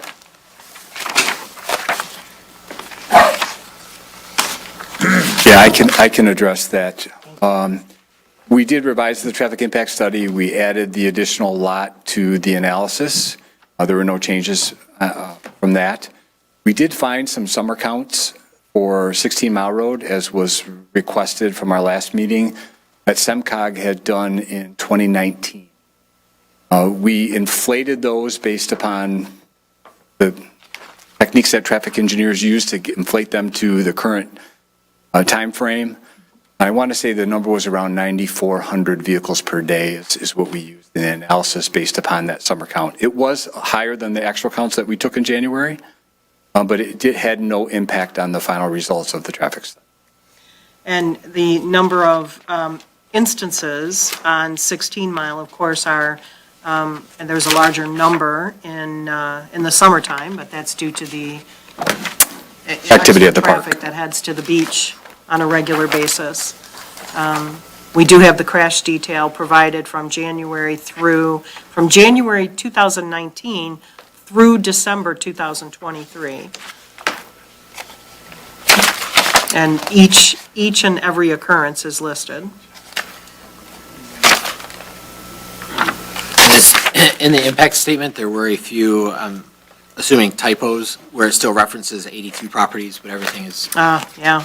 should be based off of 83. I had to search hard to find, because the data is intermingled, it would have been, just for future, it would have been nice to have had the original and the new, so that we could flip rather than, I found myself going back and forth and forgetting, oh yeah, that's January. Now I have to look for the April update. So that was kind of cumbersome. Any other questions relative to that? No. No? Anyone else? Mr. Young, any questions based on the new information? No questions. Okay. Mr. Tanner? No questions. Okay. Anything that you want to add that we have not brought up? I don't think so. Just going back to the side yard setback thing, and one of the reasons too, you can see this picture depicts the bay window, correct? Yeah, and it gives us the flexibility with this narrower side yard setback to do things like this, like a bay window, that will help with the architecture. And if somebody wanted to add a similar bay window, that happens to be a bedroom or an office. If someone wanted to add a bay window to the kitchen area, which is that last window toward the back, then that custom home flexibility exists. Correct. So a potential resident could add or update the elevation for the most part. That is correct. Okay. And then that bay window, that then becomes the new setback portion, or is it the building structure itself? Mr. Young, that's probably for you. Sorry. I'd have to open up my ordinance book and Okay. double check that. Okay. Most communities do it a little bit differently. Okay, all right. I mean, it's only, I think it's a 2-foot bump out. Bottom line is they'd have to comply with the setback. Yeah, okay, that's a good Depends how answer. the building official, he would know that answer. Okay. Like that. No, that's right. When we updated a garage, and so our entire house had to shift to meet the requirement in order to maintain that setback. So, yeah, okay. Any other question? Mr. Dupre, anything that you would like to No. state? Okay. Commissioners, questions or direction? There's been a conversation about lots and units and subdivisions and condos and referring to this as a condo development. And Adam, if you're willing, could you, I know the answer, but just for the public, could you give an explanation as to why we're seeing site condos and developments and the difference between that and a subdivision and why we're seeing this now more common?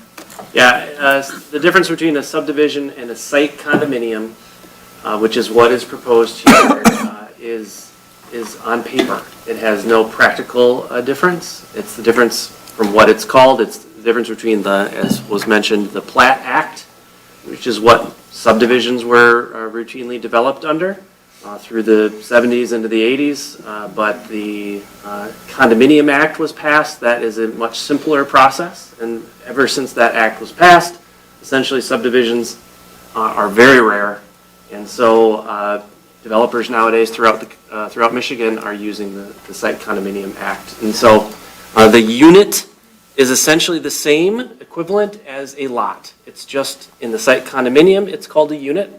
In the Plat Act, it's called a lot. The house is the same. It's a house, it's a house. So there's really no measurable difference. And you wouldn't be able to tell just by driving through that this is a site condominium versus a subdivision. There's no way to actually know that without looking and seeing, the plan says it's a site condominium versus the plan says it's a subdivision. A home is a home is a home. Now, under that condo act, it does require like an HOA and a set of rules that they have to abide by, where a subdivision does not require that. That is correct. Yes. So that's where the master deed and bylaws come into play.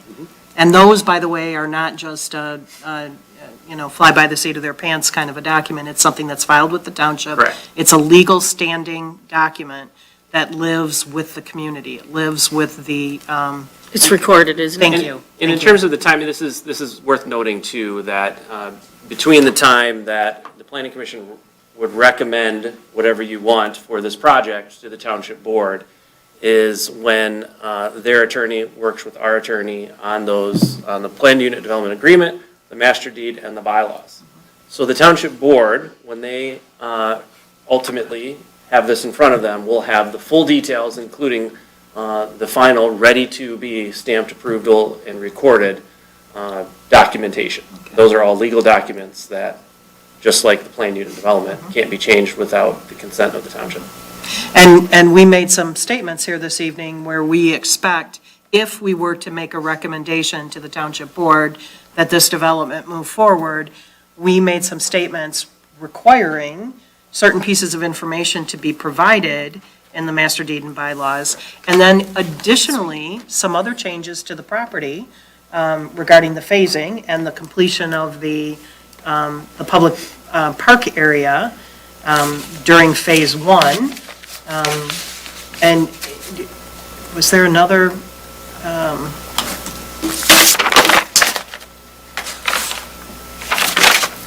just want to make sure I bring them up.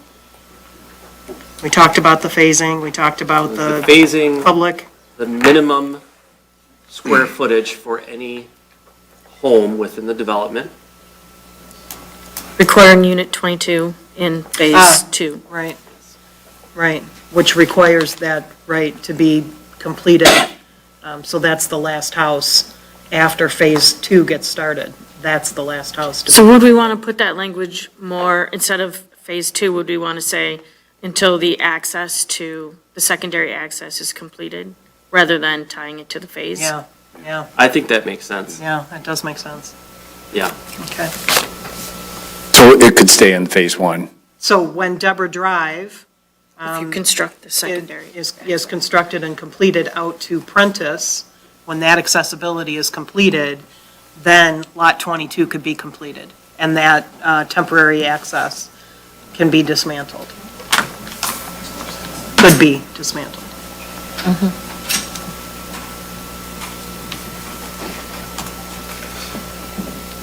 Any other questions? Anything else that we need to address? The other thing was boat and RV storage and parking within the development. That was something that you asked to be included in the master deed. In the master deed and bylaws. I believe the applicant commented on that, Yep. what his intention was. You did. Yep. I think I wrote it down.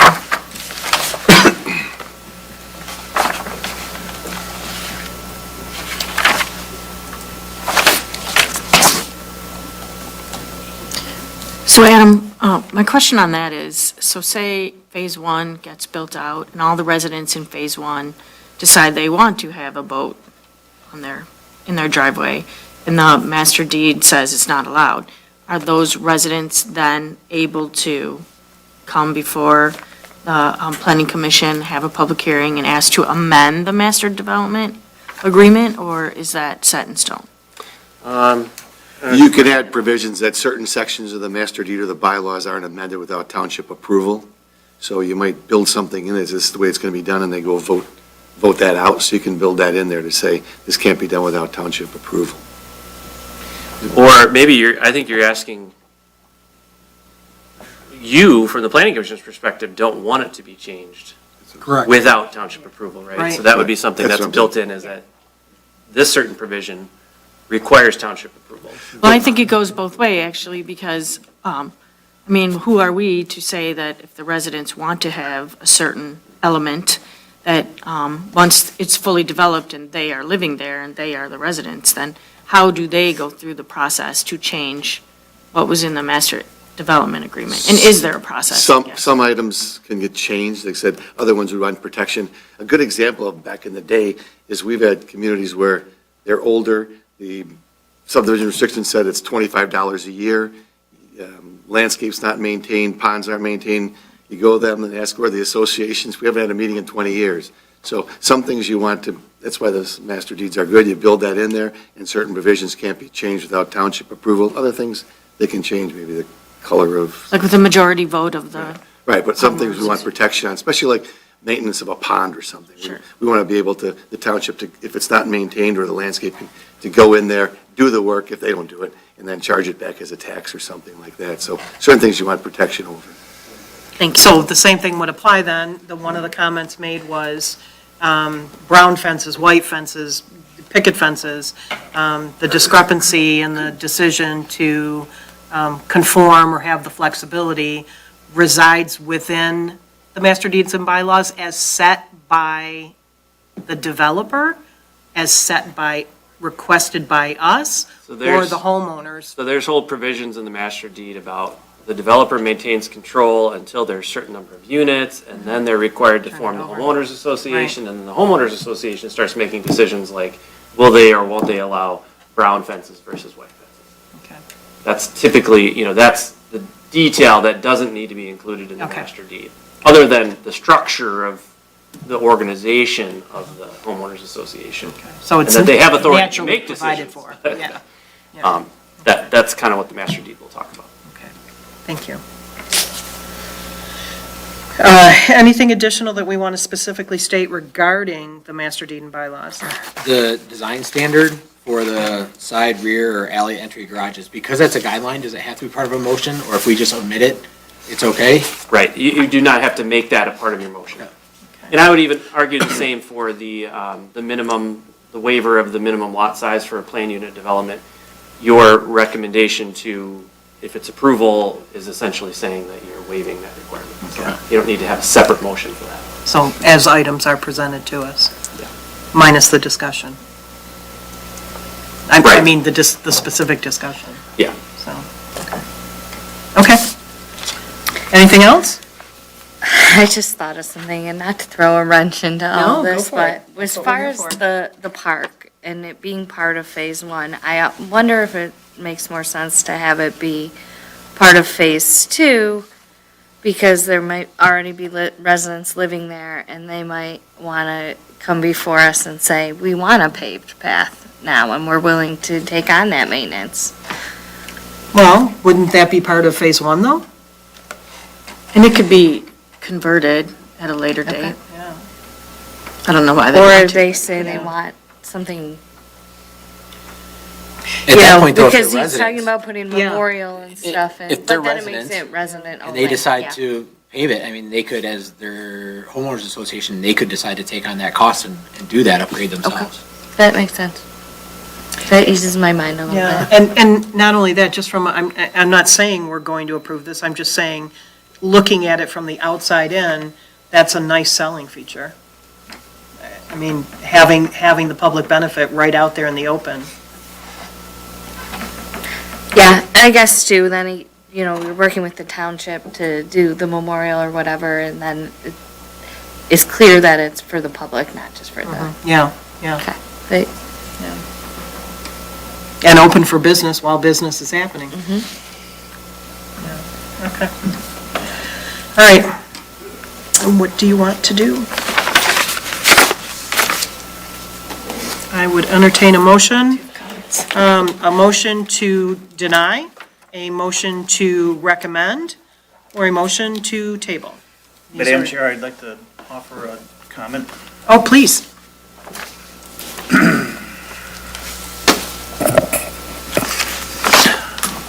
As of this meeting, I continue to have reservations relative to the merits of the Victoria Park PUD application. On one hand, I acknowledge that during my tenure on the Planning Commission, this proposal appears to be the best option to have been submitted for this property. To that end, I find this project is reasonably consistent with the existing zoning of the property and that of adjacent properties. I also find that the density is somewhat consistent with the master plan, though the net density of 3.12 dwelling units per acre does exceed that referenced in the master plan for the majority of the site. On the other hand, I remain apprehensive that this project satisfies the purpose and intent associated with the planned unit development. Section 17.33 of the Harrison Township zoning ordinance provides a robust definition of a PUD. Significant terms include, quote, more creative approaches to development, unquote, and, quote, require innovation in land use and variety in design, layout, and structures constructed, end quote. As referenced in the Michigan Zoning Enabling Act, Section 125.3503, subparagraph 2, a similar reference is made which includes, quote, to encourage innovation in land use and variety in design, layout, and type of structures constructed. In the simplest terms, innovation can be defined as a new method, product, or idea. Creative can be defined as showing or requiring imagination. And variety can be defined as a state of being different or diverse. In our everyday lives, it's easy to apply these terms, though it's more abstract when it comes to the application to zoning and a PUD. One approach to clarify the intent of these terms can be found in the Harrison Township zoning ordinance, as referenced on page 118, subparagraph 1E, which states, quote, dwelling units shall have rear or alley entry garages or other configurations not opening directly to the street, unquote. Additional clarity can be found from the definition of a PUD from the National Association of Realtors. Quote, residential planned unit developments are primarily focused on housing developments. They may include various types of housing, such as single-family homes, townhouses, apartments, and condominiums. Residential PUDs often incorporate amenities like parks, playgrounds, and community centers.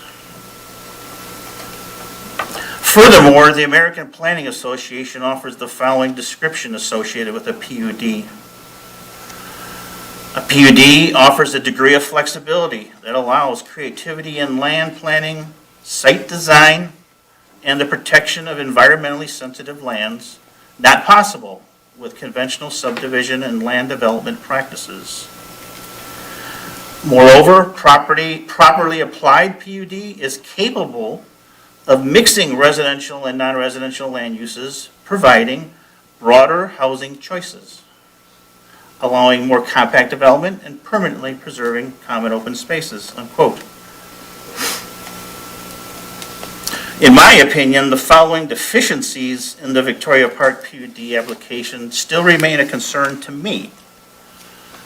The current proposal, which provides for front entry garages, can best be described as standard or typical. and therefore does not satisfy any criteria associated with innovation or creativity. The current proposal, which provides for 83 43-foot by 64-foot single-family homes, is highly repetitive in design and layout, and therefore does not appear to satisfy the criteria for variety in providing broader housing choices. To that end, I find that the mere inclusion of the similar exterior colors and materials falls short of the variety intended for a PUD. 3, the current proposal, which provides for 83 dwelling units or 3.12 dwelling units per acre, exceeds the master plan requirement of 3 dwelling units per acre for the majority of the property. As such, in my opinion, the dwelling unit should be reduced to a maximum of 79 to satisfy the 3 dwelling units per acre. So in conclusion, I continue to remain in complete support of a property owner's right to develop their property consistent with the requirements of the zoning ordinance and master plan. I find that any desire to maintain the property in the current state, or even that of a general open public park, which are very noble, can only be ensured by the purchase of the property by those who seek such. I do find that given the applicant's request to develop this property as a PUD, they have failed to provide the innovation, creativity, and variety intended for the purpose and intent of the PUD. To that end, I could support this project under the following conditions: that the maximum number of dwelling units is capped at 79,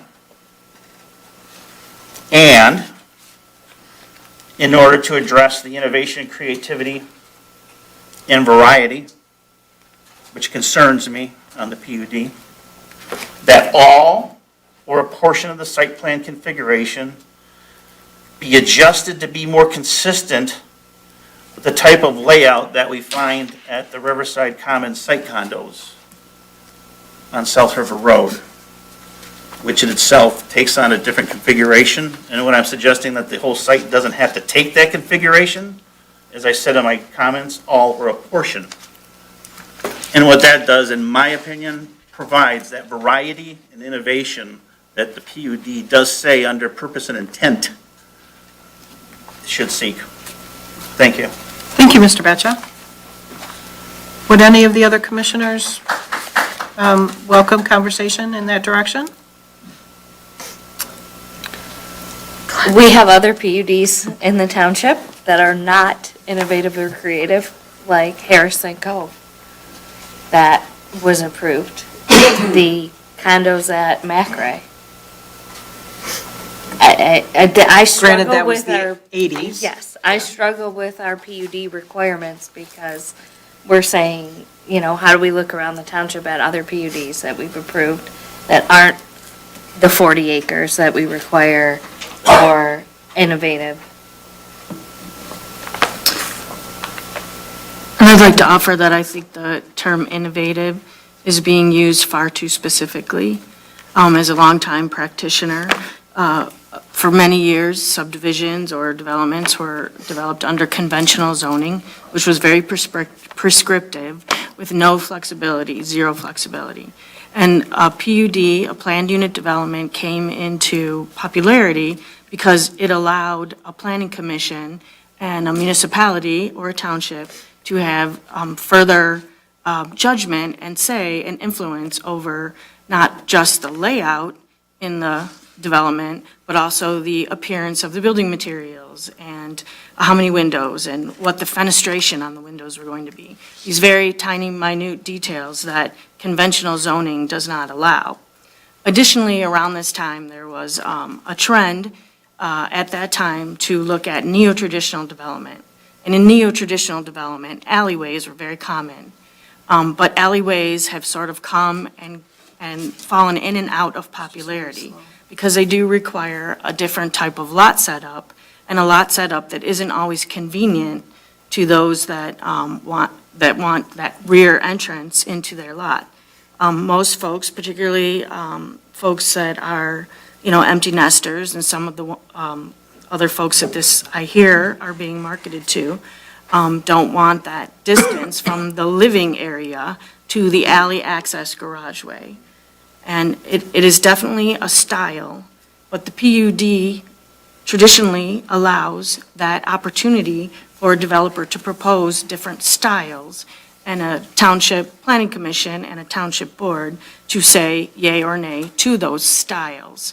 And some of the folks that have talked here tonight have discussed how they would like to see, all brick, nothing but brick. So to my mind, doing something other than brick is utilizing variety, but it's also giving us, as a planning commission and a township board, the opportunity to make comments on the specific architectural details of the units, which is not what happens under conventional zoning.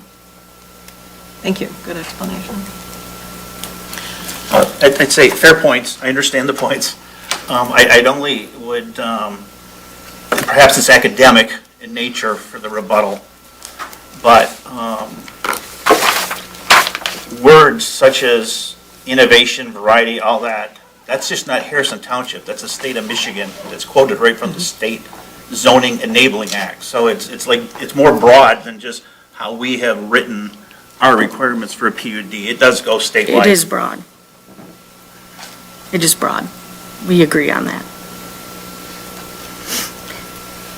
And while I do find the Riverside condos to be, those are not one single story. I think the idea for these was to make it a single story for the empty nesters that these are going to be marketed to. Fair. And So- where I was. So where I was like poking the at- single story because I'm poking- we're missing that.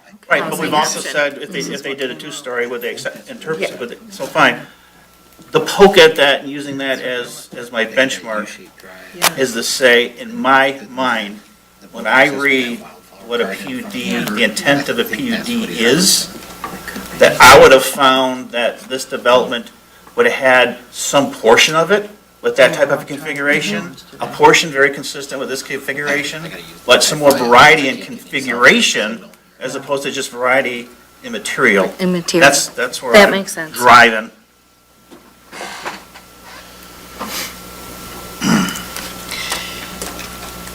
So, density, 79 to 83, I'm sorry, 83 to 79. Design, more variety. Let me clarify. Variety and site configuration. So they're not all uniform lots. Yes. There, that's what you're getting Okay. at. To allow for different configurations of homes. Yes. Therefore establishing More flexible. variety. Variety, flexibility. Innovation, variety. So I was unable to attend the last meeting. I did get to review the video to hear the comments and see the discussions. I was a little surprised with the previous design that we saw being 82 units and coming back today to find 83 after the discussions on lowering the density. Density, yeah. As far as variety goes, the applicant has stated many times, he is a custom home builder, so I don't expect to see just those 5 elevations that they've provided just, mixed in throughout. As a custom home builder, I would expect he's going to get people with possibly some wild, requests on design. So I would expect some variety, but as a custom home builder, it's kind of hard to have that expectation as to what we're going to see when it's done. I do agree with the variety of layout being a possibility to kind of meet that requirement and show some innovation and unique design. I am frustrated by the fact that we do only have one floor plan. and that each one of the homes is similar enough that this floor plan might be the floor plan with minor changes for each one of these homes. I would love to see some additional renderings. I mean, it's not a bad layout. It's not a bad floor plan, but it's not a good floor plan for 83 homes or 79 homes. It's not a, nobody wants to see the same thing from neighbor to neighbor to neighbor. Madam Chair, if I could. Sure. So, I've been on the Planning Commission since the late 90s. And this sort of goes to density. And over the years, I've seen many projects that have been presented. And in many of those projects, the builder wants to come in and build at a certain level. The builder typically hears what the Planning Commission is saying as far as density. And they typically come back and they reduce density, and I'm not talking about 10s or 15 or 20, a few units. This is the first time since 1999 that rather than free space, we got another unit. And I got to tell you, that really, and you've heard it not only from me at the last meeting, you heard it from Mr. Baccia, and I believe there was one other commissioner as well. I'm not against this project. I think it's a great project. But when we tell you that we think those numbers may be a little high, and then you add one, it doesn't sit well, especially with me.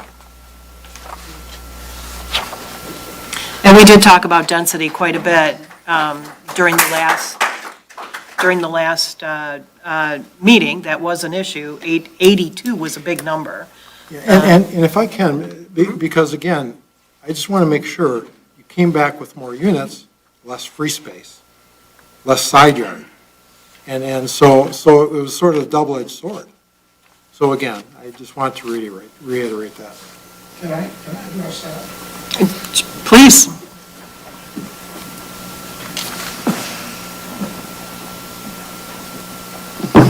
We're trying to do the best we can do.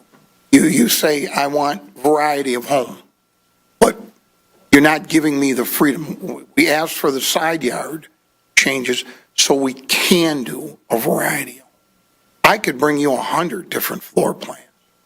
And I really got stuck with what to do because then there's too many complaints all over the place for me. I mean, we've told you there's going to be a variety. There's going to be no two homes alike.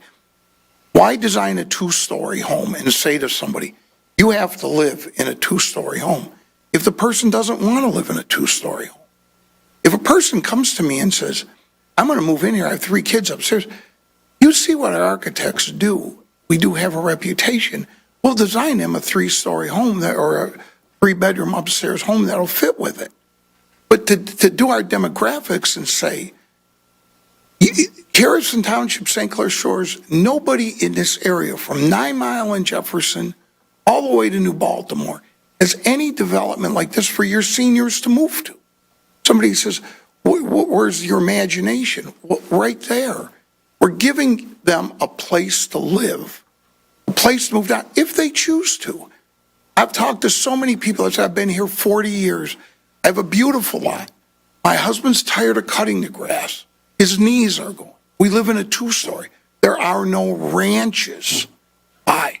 They're not coming to me and saying, could you build me a colonial, another colonial? Township's full of colonial. So we're trying to do what's marketed to the demographics of what we're going for.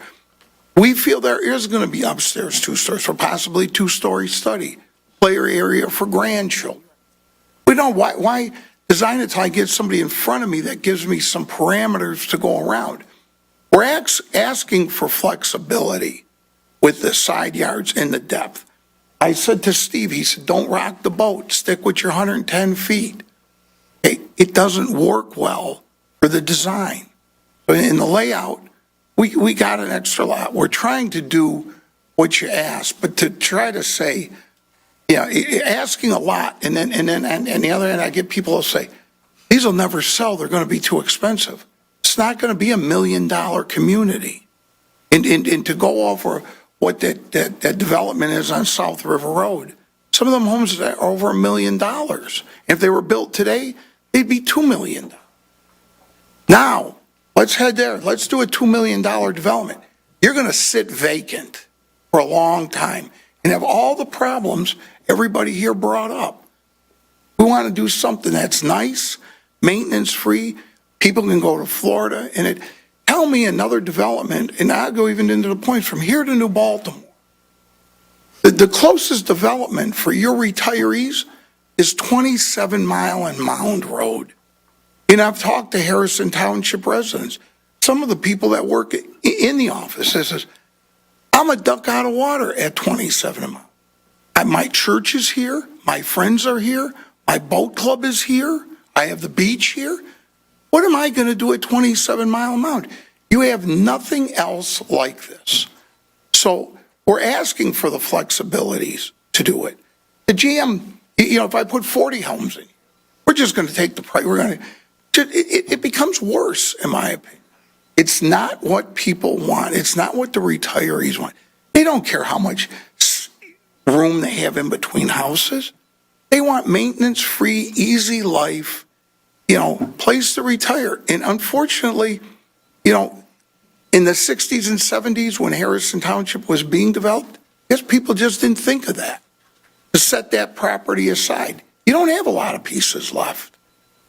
And one thing, I can't pronounce what Mark said. Mr. Batch. It's the best development that's been brought so far. You just keep hitting us with more and more and more. And, it's like Mr. Cosley said, I've given up. If we're not going to do it, I'm going to sell it to the first developer that comes in here that wants to do a government housing, commercial property, whatever. I mean, I'm trying my best. I've worked with all you people in private without being in public meetings. I like it. I like it. I like it. Now I'm getting hit sideways. I'm listening to some of these comments. I'm like, what? Design 5 more, design 10 more, do 20 more. There's a point I got to know a direction. Believe me, I have no intent, nor have the history of my company ever came in and said, 82 homes, all alike.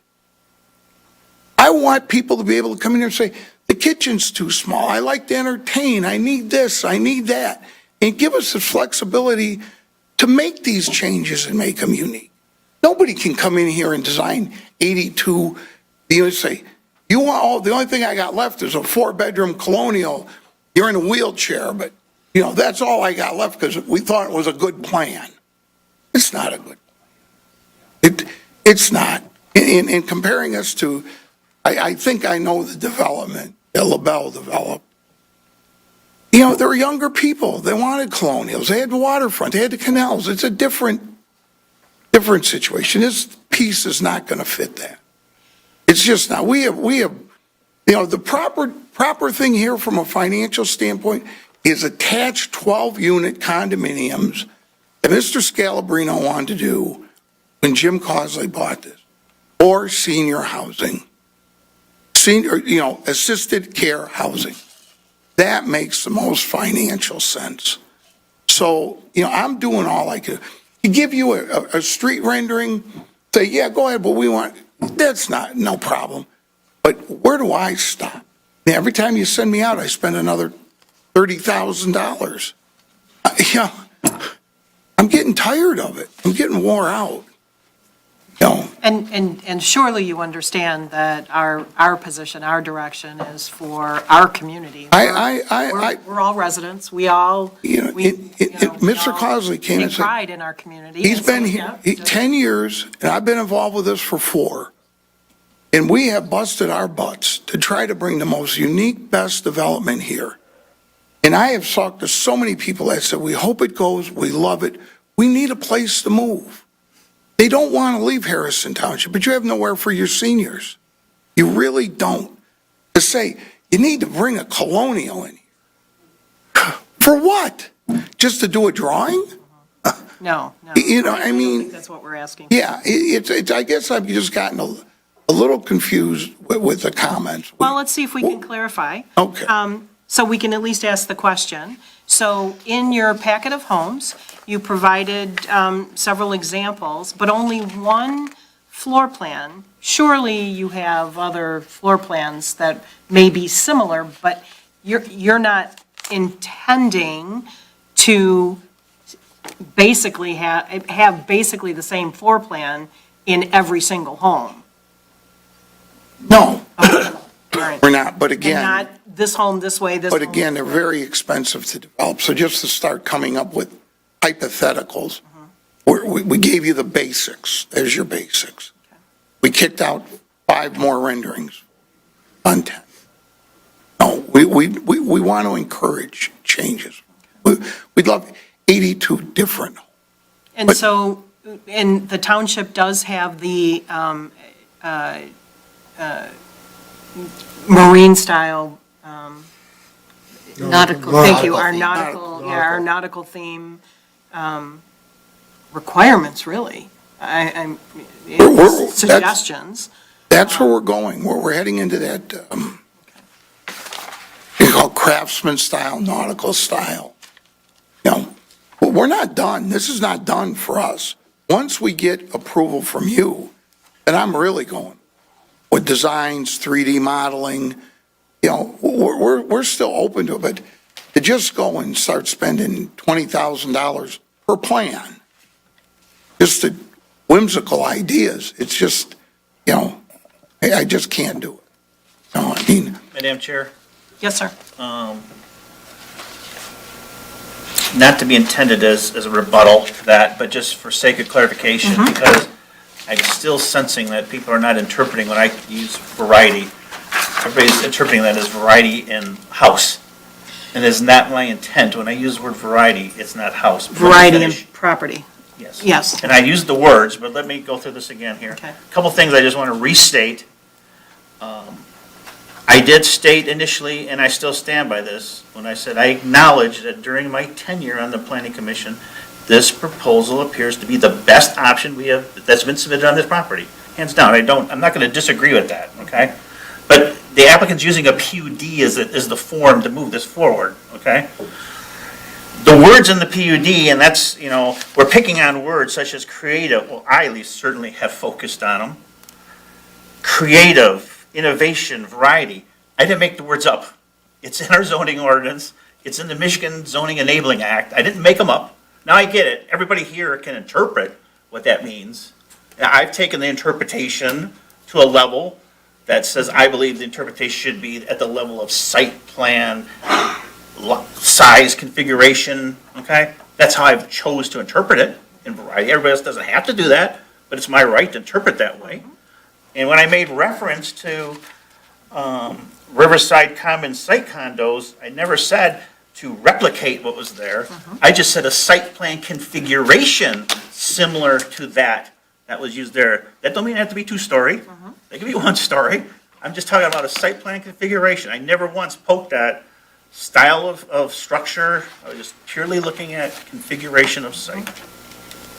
And I appreciate your clarification, and I do understand I understand where you're going.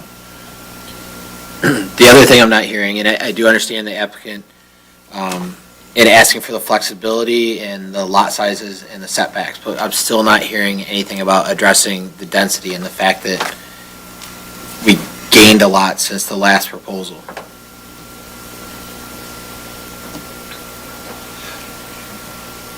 Madam Chair, Yes, sir. to the density issue, just a little bit more information. I know Mr. Boccia acknowledged that the master plan does not show the entire property as a single-family residential. I was just doing some calculations. Almost the entirety of the first phase that you can see in the master plan. If you look at the future land use map from the currently adopted master plan, the line of the multifamily residential category extends from the corner of this property over, cuts up a little bit for this one property, and then up. Just a conservative estimate, it's at least 10 acres. with this corner being commercial and this little cutout right here being commercial in the master plan. Just to the density issue, I wanted to mention that. Obviously, the multifamily allows much higher density than single family. So just some information for you. Thank you. Thank you for sharing that. Any other comments from the commissioners? Do you have a comment, sir? Yeah, I just wanted to address the density Oh, thank you. issue that's been asked. The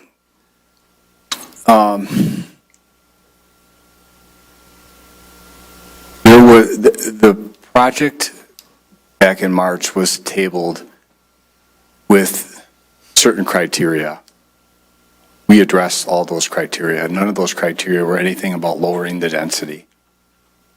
The PUD process is meant to be a little bit of give and take, not just all take, right? We were asked to increase the path width by an additional 2 feet along Jefferson Avenue, which we did. We were asked to enhance the neighborhood park area, which if you look at the detail, there's some very expensive landscaping and walls, amenities that have been designed into that landscape plan. So I'm looking at this as a little bit of give and take on both sides of the fence. And we had an opportunity to gain another lot. You can look at this piece of property and see how irregularly shaped it is. In addition to the irregular shape, there's also wetlands that we have to deal with. When doing the layout, there are certain minimum curve radiuses, minimum standards that we have to follow to conform to the layout. There's not a lot of opportunity on this piece of property to do long, straight runs of roads. Consequently, we ended up with, I think, a fairly creative design that there's not a lot of straight sections of roadway. There's a cul-de-sac. There's majority of the road in Phase 2 is all curved. There's only one small area that is a traditional block style layout. Several of the lots, because of the curves that exist, because of the cul-de-sac, because of the 90-degree eyebrows that exist on a number of locations, many of those lots are irregular and shaped because of that, which end up being much greater than a 55 by 115 foot deep lot and gives the builder a lot more flexibility on what can be done on those particular lots. To mention something really quickly regarding the current zoning, almost the majority of the first phase area is zoned commercial. Is zoned commercial.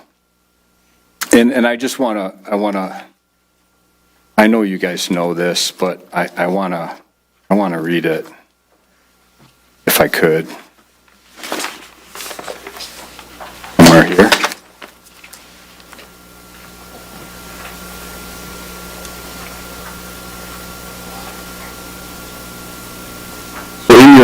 It's general commercially zoned. In your ordinance under general commercial, that would permit auto parts sales, catering and banquet halls, eating and drinking establishments, home furnishing equipment, lawn and garden equipment, outdoor dining, physical fitness facilities, warehouse club facilities. Warehouse club facility, that's like a Costco, right? Under special land use under that zoning district, it could be an automobile, motorcycle, boat dealership, drive-through facilities, gasoline station, general hospital, hotels and motels, and the list goes on and on. That's just a few items that are allowed under the general commercial zoning. If that's developed as a commercial piece of property, access cannot go out onto 16 Mile Road or Metropolitan Parkway. So the access to that commercial would have to be off at Jefferson. What Randy is proposing with this development is the least dense, probably the best use of this property from the township's perspective, from my perspective. And I wanted to point those things out. I know many of those things you know and understand, but I felt the need to mention that for your consideration for this evening. Thank you. Questions, commissioners? So just to clarify, the addition of the lot was to try and offset the reduction of property from creating a larger pathway along Jefferson? I'm not saying that's exactly the reason why. I mean, we were revisiting the layout because of the request from Randy to get a little bit deeper lot. And through that process, we said, hey, wait a minute, we have a lot sitting right here. I wish we would have seen that 3 or 4 months ago, and we would have came in with that additional lot. From a density standpoint, the number is minute as far as number of units per acre. If you compare 83 and 82 to the acreage that is being developed, and it's well under the density that's permitted under your current zoning, that the south end of the property.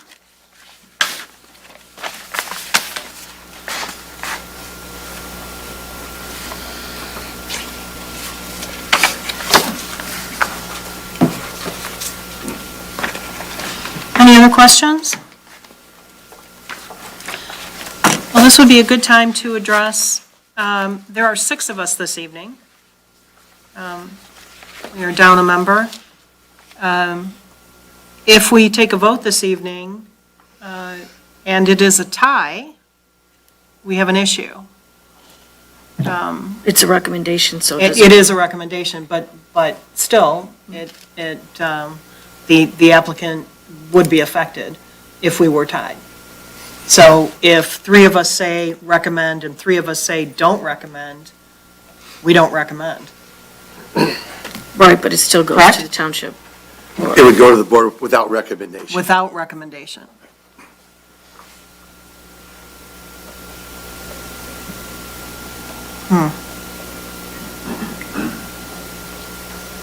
You allow those gentlemen to speak and the public. We're like in discussion right now, but if you could just hold off, please. The difference So is wouldn't that they're be the again, applicant, though. That's the A difference. motion for X that goes, the motion is for X, and the vote becomes 3-3. Motion fails. Yeah. Is what it is. And- It doesn't mean you can't go back and revisit something. Right, exactly, that's true, that's very true, but the motion at hand fails. The motion at hand becomes a failure at a Yeah. tie. And certainly would be more of an issue if it were not a recommendation. But you're right, a recommendation, as you state, would still go. A non-recommendation would still, the developer still has the right to go to the township board Right, we to wouldn't seek want to additional, sit there on a tie and they're stuck here with nothing. Yeah. So you go to the board without recommendation. either way. or if the 6 of us vote no, they still have the right to go to the township It board goes to the- without yes. recommendation The and board has seek, the ultimate decision. regardless. Okay. Any other questions? Any other comments or considerations?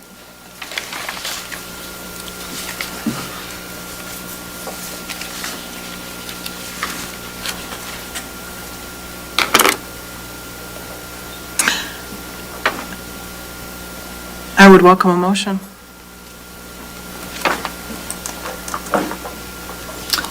Before we make a motion, I'm looking for the standards that we make a motion.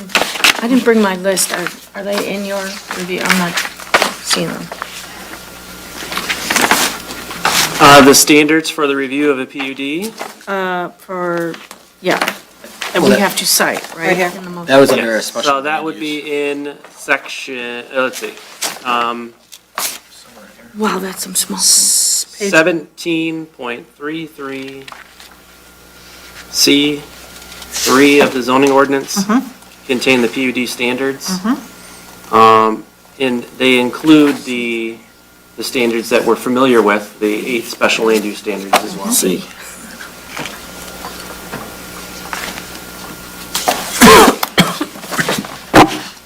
Did you want to address those? Well, I So- just wanted to verify that Yeah, there so wasn't a section list 7 of them. of our ordinance, it's section Reference. 17.33. Subsection, I get C3. It is C. It is C3. has standards. They include it cites the 8 standards for any special land use that are outlined in section 1701. And then there are additional standards, which we've discussed. Some of them are references in my letter, including those residential design standards.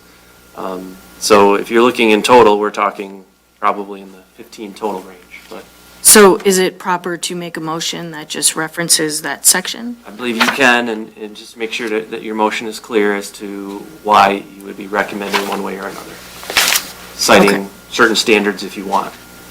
I guess what I'm saying is I don't think anyone wants to go through 15 standards as a group tonight. But in your motion, if you cite standards as a reason for your motion, or your, I think that's what you're aiming for. I just wanted to make sure that if any of us were making motions, we would be doing it properly. So, I could take a stab at it. You may, my dear, you may. I move that case number 04-24-PUD, Victoria Park Holdings, LLC, based on the guidelines set forth in section 17.33, subsection C, that the proposed PUD meets the, substantially meets the concept of the PUD for this area, and also that the requirements would be for Unit 22 to remain undeveloped until secondary access is provided, that that the park and the trail are completed as a part of Phase 1, that the minimum floor space is set forth in the master deed and the development agreement, and that the master deed and development agreement are updated prior to township board review, and that that the landscape plan is amended to remove beech and spruce varieties, and then that the order of construction is spelled out in the design considerations of the master deed.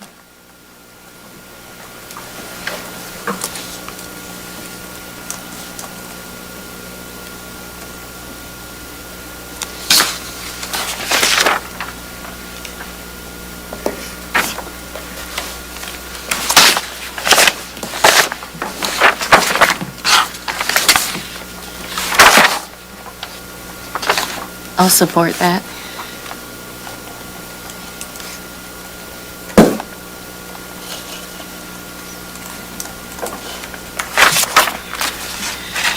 Motion by Ms. Devlin as stated, supported by Ms. Oparka. Any discussion on that motion? Yeah, I'm just going through my notes, my list. The only thing right now that I'm seeing is we had discussed that the master deed include language for boat and Boat RV storage, storage, yeah. or the limiting of boat and RV storage. Could I amend the motion to include that the master deed includes language setting forth the requirements for boat and trailer storage? I'll amend my support.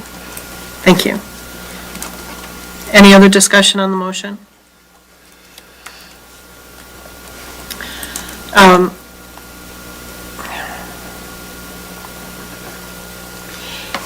Motion to recommend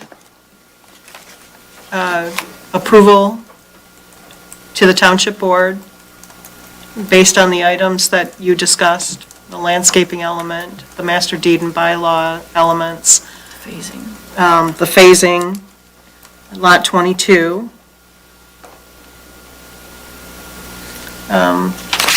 And so does that phasing include the completion of the public benefit during Phase 1? Yeah, that was mentioned.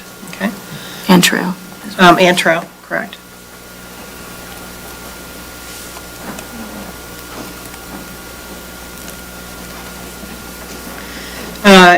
Supported by Ms. Oparka. No other, Can we do a roll call on this? yeah, that's where I was going. If no other discussion on that motion, roll call, please, Ms. Oparka? Member Devlin? Yes. Member Oparka, yes. Member Boccia? No. Member Mulder? Yes. Member Tominello? Yes. Chair Murray? Yes. That's only 5. What did I miss? Did you do you? Yeah, I did me. Oh, okay. all right. We skipped Duncan because he's not here. Okay, I'm sorry, I missed you. Okay. Okay, 5 to 1, motion carries. You have your recommendation to the Township Board? Thank you. Okay, as you exit, please be mindful, we are moving on to our next item. Zoning ordinance amendment. A proposed, I'm sorry, Ms. Oparka, do you want to read that? Yeah. Zoning ordinance amendment, a proposed amendment to section 16.01, non-conforming lots and uses and structures. Providing. Excuse me, can you please, excuse me? We're still conducting a meeting.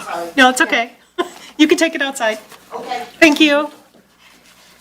Okay. All right, I'll start over. Zoning ordinance amendment, a proposed amendment to section 16.01, non-conforming lots, uses, and structures, providing the township board the authority to approve deviations with regard to non-conforming lot divisions.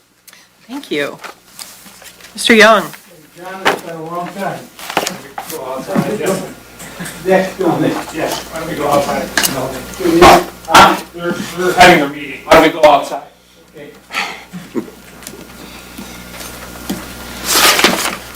Yes, we have, this is coming from the Township Board to the Planning Commission. The Township Board. The Township Board is asking the Planning Commission to consider an amendment to the zoning ordinance with regard to non-conforming lots. The Township Board has asked the Township Attorney to develop potential amendment language for your review, so they have done that. This is with regard to non-conforming lots. There is an existing section of the zoning ordinance that says parcels shall not be divided is in regards to a non-conforming lot. So a lot that doesn't meet the minimum lot size, maybe it doesn't meet the minimum lot width. The ordinance says parcels shall not be divided in a manner that increases nonconformity, causes an existing structure or site improvement to become nonconforming, or creates one or more nonconforming lots. So I don't get involved in this too much, but I certainly have heard calls and had lots of discussions with the assessor and building department, particularly the assessor when they receive lot split applications. I think this relates to particularly waterfront areas, areas that have a large number of non-conforming lots. So these are lots that are, 50-foot wide, 40-foot wide. None of them meet the current ordinance requirements. In some cases, a lot of these lots have been, combined over the years, and then some. I think one particular instance that maybe prompted the township's board consideration of this, that ultimately is coming to you, is I think a property owner years ago had combined 2 properties into one, and then would like to split it back, or maybe split it into, or maybe 3 into 2, or something like that, and.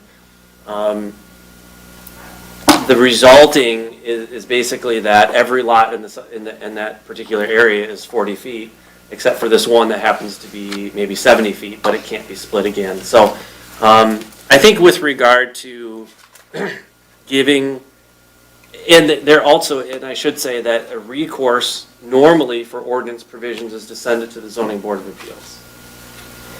But I know that our attorney has basically opined in the past that if a person is asking for the lot split, that is a de facto self-created hardship. So it gives no recourse to the Zoning Board of Appeals to actually grant a variance, maybe related to lot frontage or lot size, on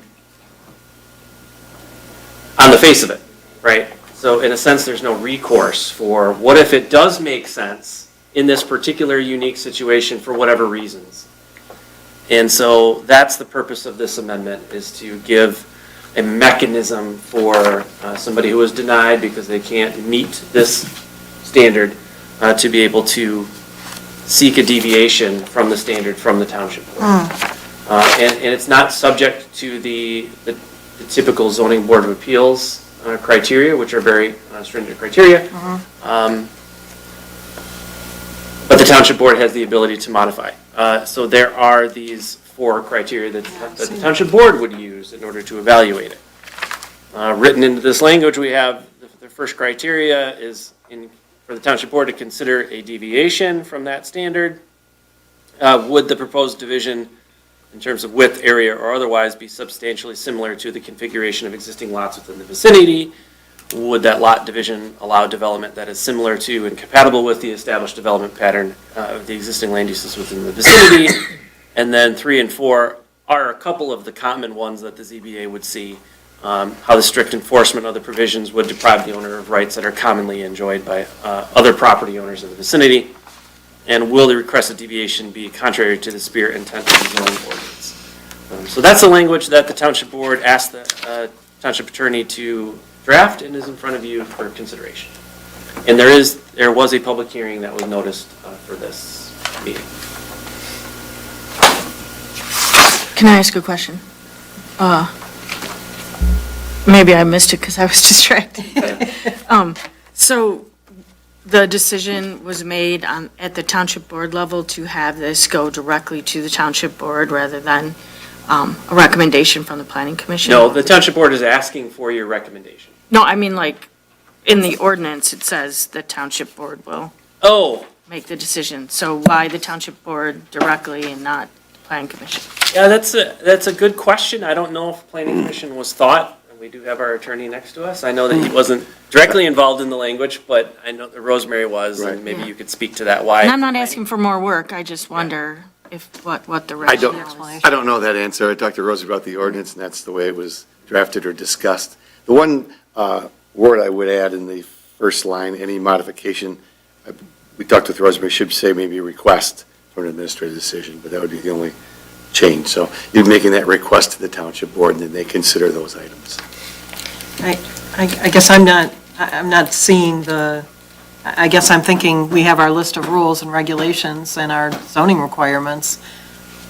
If you follow those, and if you have a self-made ZBA requirement, which clearly they don't allow, they're not supposed to allow self-made issues, I don't really see the need for this, but that's just me. I must be missing For something. the amendment language? Yeah, because our zoning ordinance already accounts for, if you take a piece of property and you split that and now you create 2 non-conforming lots, you can't do that.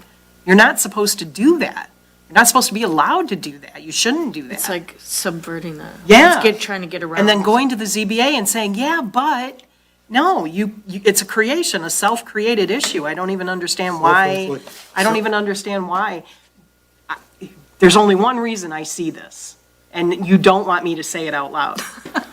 And I think we're all thinking it. Can I play devil's advocate? You may. Okay, so, I mean, not me personally, I have seen this in my subdivision where most of the lots are standard 50-foot lots, which are non-conforming. At some point, someone has a house and a vacant lot, they combine them, obviously for tax purposes. Sure. They sell that house, the new owner buys it, says, I have a house on what used to be a lot, and I had this basically giant side yard that I have zero use for. They're stuck. Where every other house in hundreds of feet of direction If that was is a 50-foot lot, and they're saying, why can't I sell off that side yard that I have no use for? If it were a 50-foot lot, then it would be an existing, non-conforming. And it would look just like every other house in the house in street. the neighborhood, right. But they are now stuck with a giant side yard that they're saying they have no use for, where I do like the language of this because, similar to the configuration of existing lots within the vicinity, so you're not creating something that's different from everything else around you. They're just kind of going back to the way it was originally, the lots were divided. Right, so why do we even? That's my understanding. So again, the reason why this amendment is in front of you is because the ZBA is not able to even consider a variance, asking to go, in your example, to go back to what it was 20 years ago, exactly the same as every other lot in the block. The ZBA can't even consider that variance because it doesn't meet their test of self-created hardship. And because So the in zoning that ordinances sense, have changed since This is then, making it every other ordinance provision except a use variance, which we're not allowed by state law to grant. Every other dimensional ordinance provision has a potential recourse to be sent to the ZBA, and they may choose to approve or not approve it. In this case, we can't, in a sense, this can't be taken to the ZBA because it automatically fails the self-created hardship test. And that's something that I know that the Rosemary has that in writing and has provided that to the ZBA, and they know that they're not able to do that. So in that sense, I could see the benefit of this and that it does provide an avenue for them to rectify seek those relief. situations, yeah. But the other alternative would be then to upzone it in order to create a lot that was conforming in a higher The- density zone. Potentially, but I don't think there's any zoning district, even the R1D zoning district, doesn't have small enough lot sizes and narrow enough lot widths to encompass some of these historical waterfront lots. But then all the other requirements such as lot coverage and side yard setbacks would still apply. Still would have to apply, or they'd have to get a variance for that. Now, the thing that Then I they created take that away. hardship too. I'm sorry, well, don't. When I saw this proposed language, my mind was like, well, we should be looking at the ordinance. If we're good with 50-foot lots in this neighborhood, why don't we allow 50-foot minimum lot size? That's a secondary issue that And we don't we have, should be looking at. part of That's our the thing that I consideration? wanted. Well, don't we have, as address. part of our consideration, the representative lots to the left, the representative lots to the right of the property in question? Isn't there a part of our ordinance Not that? according to this ordinance. Not in this particular In this particular discussion. But section, no. Right. But it would, this amendment. This amendment would resolve that, or at least provide an avenue for relief if the township board, in this case, finds that it. So what, are they looking for us to make the recommendation to them to let this fly? The zoning ordinance. So the township board is basically asking you to consider this language, hold the public hearing as state law requires, and send a recommendation back to them. Getting back to your comment, Yes. this is something that it says, I've been sitting on the ZBA. My thing is, we have this whole area of the township, a lot of the township and the waterfront areas where we have these 50-foot lots, and then we keep seeing these things and granting variances probably that we shouldn't be granting, but we should be adjusting our ordinance to allow for some of these Right. things on these lots because we have this unique situation. So do we need this or do we need a larger ordinance? Do we need just an adjustment in our? Or maybe we need both, maybe, I don't know how you word your recommendation back to the township board, but. I don't like the wording that it don't goes like to the the wording, township yes. board. Yeah. I think it should go to the ZBA or planning commission, either to get a recommendation or a decision from the ZBA not to go directly to the township board to make this decision. It shouldn't go to the ZBA. There's certain, That's the whole there's strict criteria there, so. So with this language, they still wouldn't be able to make a decision with this language? The ZBA would not If you be included involved. this language and said they had to go to the ZBA, they couldn't, they still are restricted. Because there's no, So then, what's the word? Not the public benefit, what's the word? Hardship. Thank you. Okay. Yeah, Created hardship. the hardship, yeah. In your opinion, I mean, I know it'd be a ballpark, but, how many lots might this affect going forward? I mean, is it a substantial amount that, or is it just a few that this could address? So. if you had an entire subdivision that was all 100-foot lots, you couldn't suddenly say, I want to split this into two, because Correct. it's different than all the other 100-foot lots. Yeah. This is only restricted to the areas that were originally built that way and are now considered non-conforming, but that was just the way they were built 50, 60 years It ago. just But seems doesn't- like the doesn't this- scenic route to the decision, right? Doesn't this create a quagmire One lot. when we have SADs in certain areas? Because if somebody happens to have two lots, they combine them. So they only have to, so now what they're doing is, the quagmire is, they're actually paying less towards the SAD and then once the SAD is assigned, They sell off they can their actually lot. sell it off. So actually, to me, it's a quagmire. Yeah. To me, that's, I And agree that with has, and I can tell you, that has happened. Yeah. We have, people have said they were gonna do that, and we told them, don't do it because you won't be able to split in the future, and to me, in that instance, I don't know how you limit it with the wording, but if someone creates their own hardship, my example was someone that purchased it already in that situation, and then is trying to move away Yeah. back to what it originally was. So But they you can't know. create it and then dissolve it on your own accordance, just to play games with Bypass, taxes and yeah. other stuff, so. Yeah. I don't know Because how you. that But then how do person you- buying that how do you property and police thinking, that? I'm gonna make bank, Exactly. I'm gonna sell this lot off. It just seems like we should be Buying solving this the house. problem, not trying Yes. to amend different ways to get around. I do agree there are, we've had discussions around non-conforming lots and that there almost should be like a clause for some ordinances saying non-conforming lots may have, vary from this Extenuating because of circumstances. their non-conforming lot, Right. yeah. And we And in do have those- that with the ZBA, but this is separate issue. But also, it's really hard sitting on the ZBA when the entire area has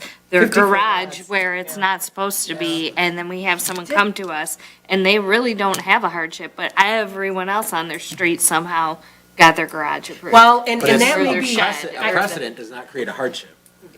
Right, and I sat on But it's ZBA tricky. for a few years, and maybe that's where I'm thinking about a certain number of homes to the left and a certain number of homes to the right for conformity, for some level of conformity.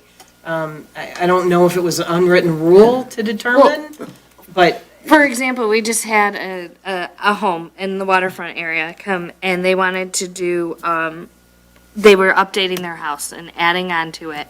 And had they followed our ordinance as written, their addition would have been some weird setback from the rest of their house and created a hideous situation. Like, and he was like, I can still do the addition that way, but why would we want to make an ugly thing when everybody else, all he wanted to do was stay in line with the rest of the homes on his street? right. And I thought our And ordinance that's what we allowed for would that. want the Yeah. uniformity to be. Yeah. But You don't see me around a lot, but I've been around a lot, and I follow with Rosemary. So years ago, you're talking about ZBA, someone came in on one of the 40-foot lots, and they asked for the variance. Mr. Senstock was here, and he said, there's no reason to give that variance, because we did a variance township-wide, which you can't do in the ZBA specific, right? Right. It's kind of what you're saying, why are we, getting these specific, is that's the way they are, 40-foot? Yeah. That's the way, that's the problem, it's been around for years. I do like the intent to try to solve the problem, I don't think this is it. The And whether or verbiage, not, yeah. I don't know how, do we want to reword it, or do we just want to send it back saying we don't We don't agree with it, or recommend- reword it, like we would don't like to- recommend it? We would like to work with you on, Yes. on further clarification of language. Can I make Or- a motion to open the public hearing? Yes. yeah, I was just gonna say we need to open a public. Because maybe hearing. there might be some input that we might want to consider from the public. Oh, okay, yeah. So moved. Oh, Support. do I need to have more detail on that? No, that's, I'm welcome with that. All in favor? Aye. Opposed? Motion carries. Mr. Bardell, Yes, C. William Bardell. thank you So for your patience. Timer on. I wouldn't touch this with a 10-foot bamboo pole, as Johnny Carson would say. Yeah. This is a hot potato, and this takes away your authority. And we move into a dictatorship. Didn't want to say it, but that's why there's checks and balances. That's why there's different parts of government. That's why there's a balance. I wouldn't touch this with a 10-foot pole. Go through the, whatever proper channels you have that you use, but this is a slippery slope. I wouldn't touch this thing, man. Let it lay. Let it lay. With more authority you take from yourself is not a good thing. So it's called balance. It's the American way. USA one. Thank you. Thank you, Mr. Bardell. Any other public comment? Motion to close the public hearing, please. So moved. Support. Support. Oh, sorry. All in favor? Aye. Okay, public hearing closed. Madam Chair, Yes, sir. I wonder, as I'm thinking, to Mr. Bardell's point about proper channels and authority, and, the ZBA is the for zoning provisions in terms of providing recourse, potentially, it's the ZBA's role. I'm thinking about ordinances, not necessarily in a provision like this, but in other ordinances that I've seen where, and maybe, you could comment on this, where we have built into the ordinance some flexibility, and you give that authority to a certain group, and you provide specific or maybe customized criteria to that entity. And so I'm wondering if to accomplish what the township board wants to accomplish, but still keeping within stay in our lane, keeping with our roles kind of a thing, maybe the ZBA should be given when they're dealing with lot split variance requests. Maybe there's a different set of criteria and we eliminate the self-created hardship because the test that fails automatically, maybe you have different set of criteria that you would deal. And maybe in this case, you'd have language that it could be the same 4 criteria, but it's given to the ZBA and not the township board. So one prong would be that avenue. Another prong could be updating the ordinance to accommodate the wonderful diversity of our township that's naturally present from, 100 years of lot manipulation. I can tell you that, after the master plan is finished, that's the top recommendation of the master plan is to review the zoning ordinance. I know that we'll be We've been down that proceeding road. down that road. I don't know about the timing of this, why it's coming to you now, or if the township. And we board- shouldn't be beholden to that That's true. either. Right. So, I think it's a legitimate response back is that, oh, by the way, we're interested in reviewing our ordinance and potentially making text changes that would fix this in the first place that would make this unnecessary. But I wanted to throw out that other option instead of giving the power to the township board, let's keep it with the ZBA, but give them a new test to consider that doesn't that's a automatically possibility fail. to be considered. So if we do not recommend this change to the township board, what recourse do they have on their own? They Oh, can't, They have final authority for. so they can just They make it still- happen anyway. Sure. So the way this is written, Nope. it says may apply the following considerations. Does that mean, is it written so that they only have to meet one of those considerations? Or is this like special land use and you have to meet all these considerations? That's a good comment. I think it ought to clarify. Because I don't want to make this so easy that everyone can just May start trying to use apply. this. Yeah. Where if you make it like a special land use and you have 4 things, you say, listen, you've got to meet all of these. And we make this very, Rigid. Yeah, rigid and hard to apply, so only the extreme circumstances will allow Not this to be may, used. must. Yeah. There's a bunch of, this is a lazy, no offense, no offense to our attorneys. This is lazy language. This is specific to in my opinion, specific to one direction, where the problem should be solved.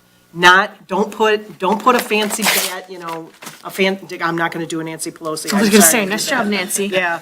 I don't want to put that kind of a Band-Aid on it, that can be manipulated any which way with words like may, and that just offers too much flexibility, in my opinion, too much flexibility. So can't we table this? Yes, I was just gonna make a motion. Okay. Yeah, I mean, because we need to have more. That keeps it away from. More Yeah. discussion. Yeah, It doesn't go to the board, so Yeah. they make a hasty decision. yeah.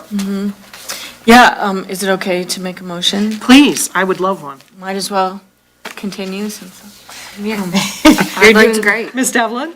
I'd like to make a motion to table item D2 zoning ordinance amendment in order to allow the township planner and the township legal to further discuss the options of addressing this issue and report back to the planning commission with those options for future consideration.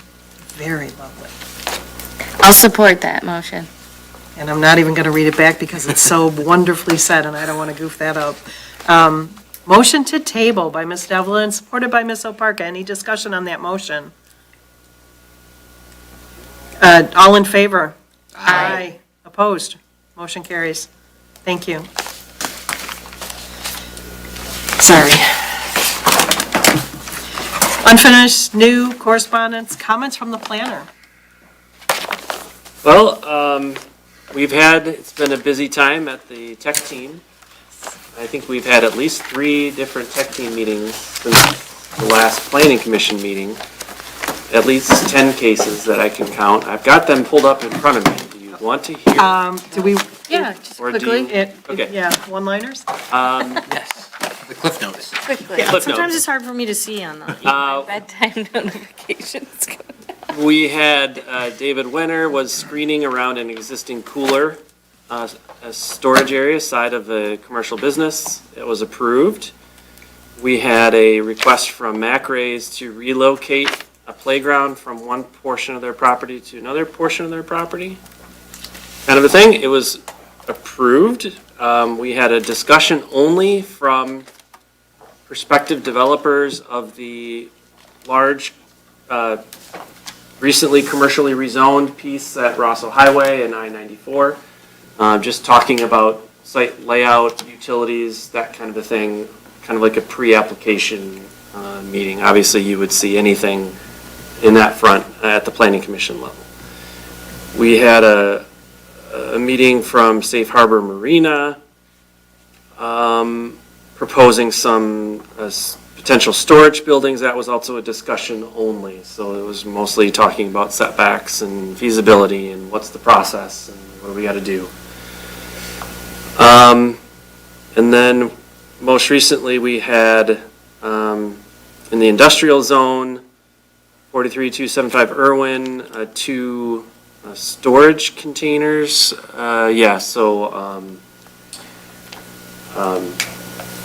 Shipping containers used as industrial storage in the industrial zone. That one was approved, provided they comply with the required side yard setback, paint them to match the building and secure building permits. There was another case for storage containers in the industrial district. This was 42259. Also approved, pending setbacks, painting to match the building, securing building permits. In the industrial district, a new generator that was approved, 25371 Joy Boulevard.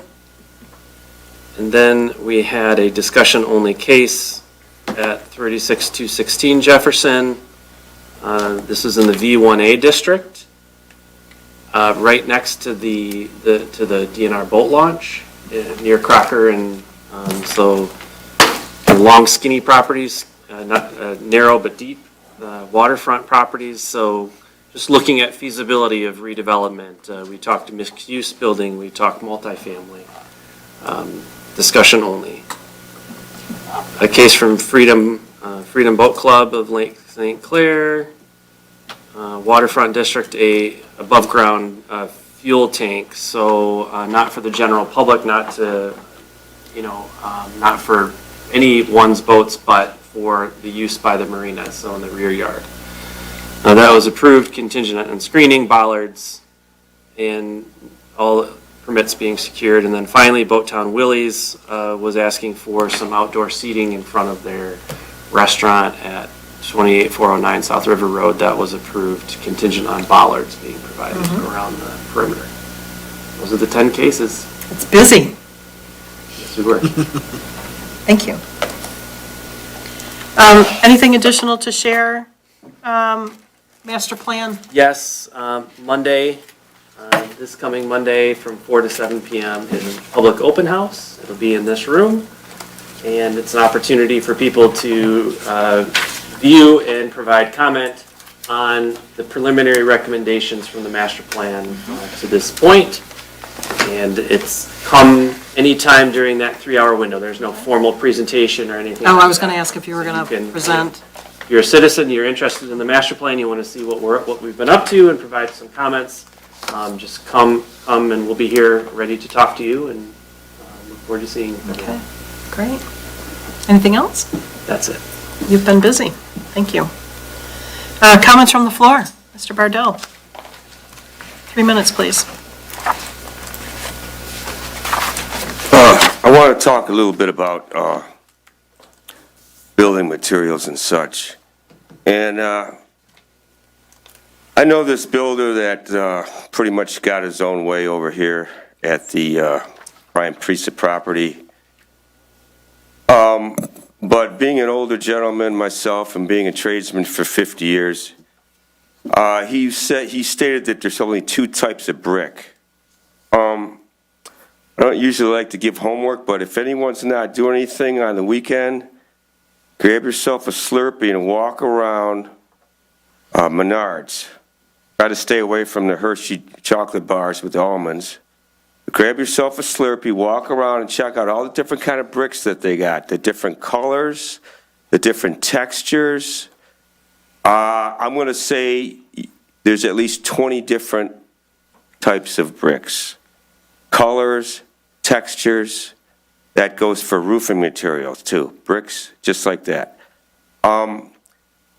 So for him to say there's only red and brown bricks, that was muddying the waters. He muddied the waters on a lot of things. I would have been happy if he would have said, okay, every 5th house would be a split level or a colonial. Okay? I would have been happy with that. But just to say we're going to pour poured concrete walls, pressed concrete, designer walls or whatever, it's contemporary. No, brick usually looks terrible, like the one gentleman was saying about he hates his brick. Take a look for a field trip if you ever want to go down Warren Avenue. Take a look at Wayne State, Maine. They wash that brick. That brick's from about 1919. They wash that brick. You can wash brick. Most brick, castles, if you're into history at all, brick and mortar pretty much lasts about 600 years. Look at all the old castles in England.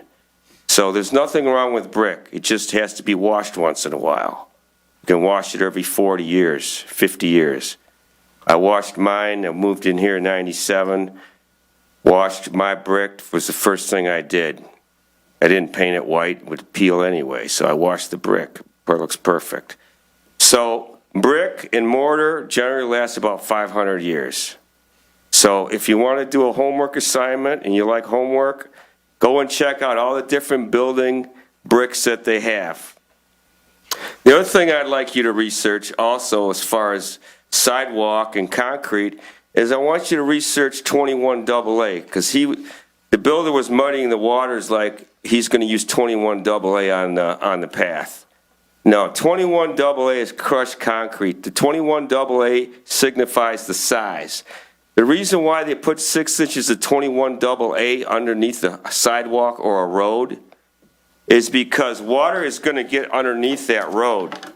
And what the 21AA does when you compact it, it holds the structure so that the water slowly dissipates. The water's going to go through that, but it's going to slowly dissipate. If it dissipates too fast, what do?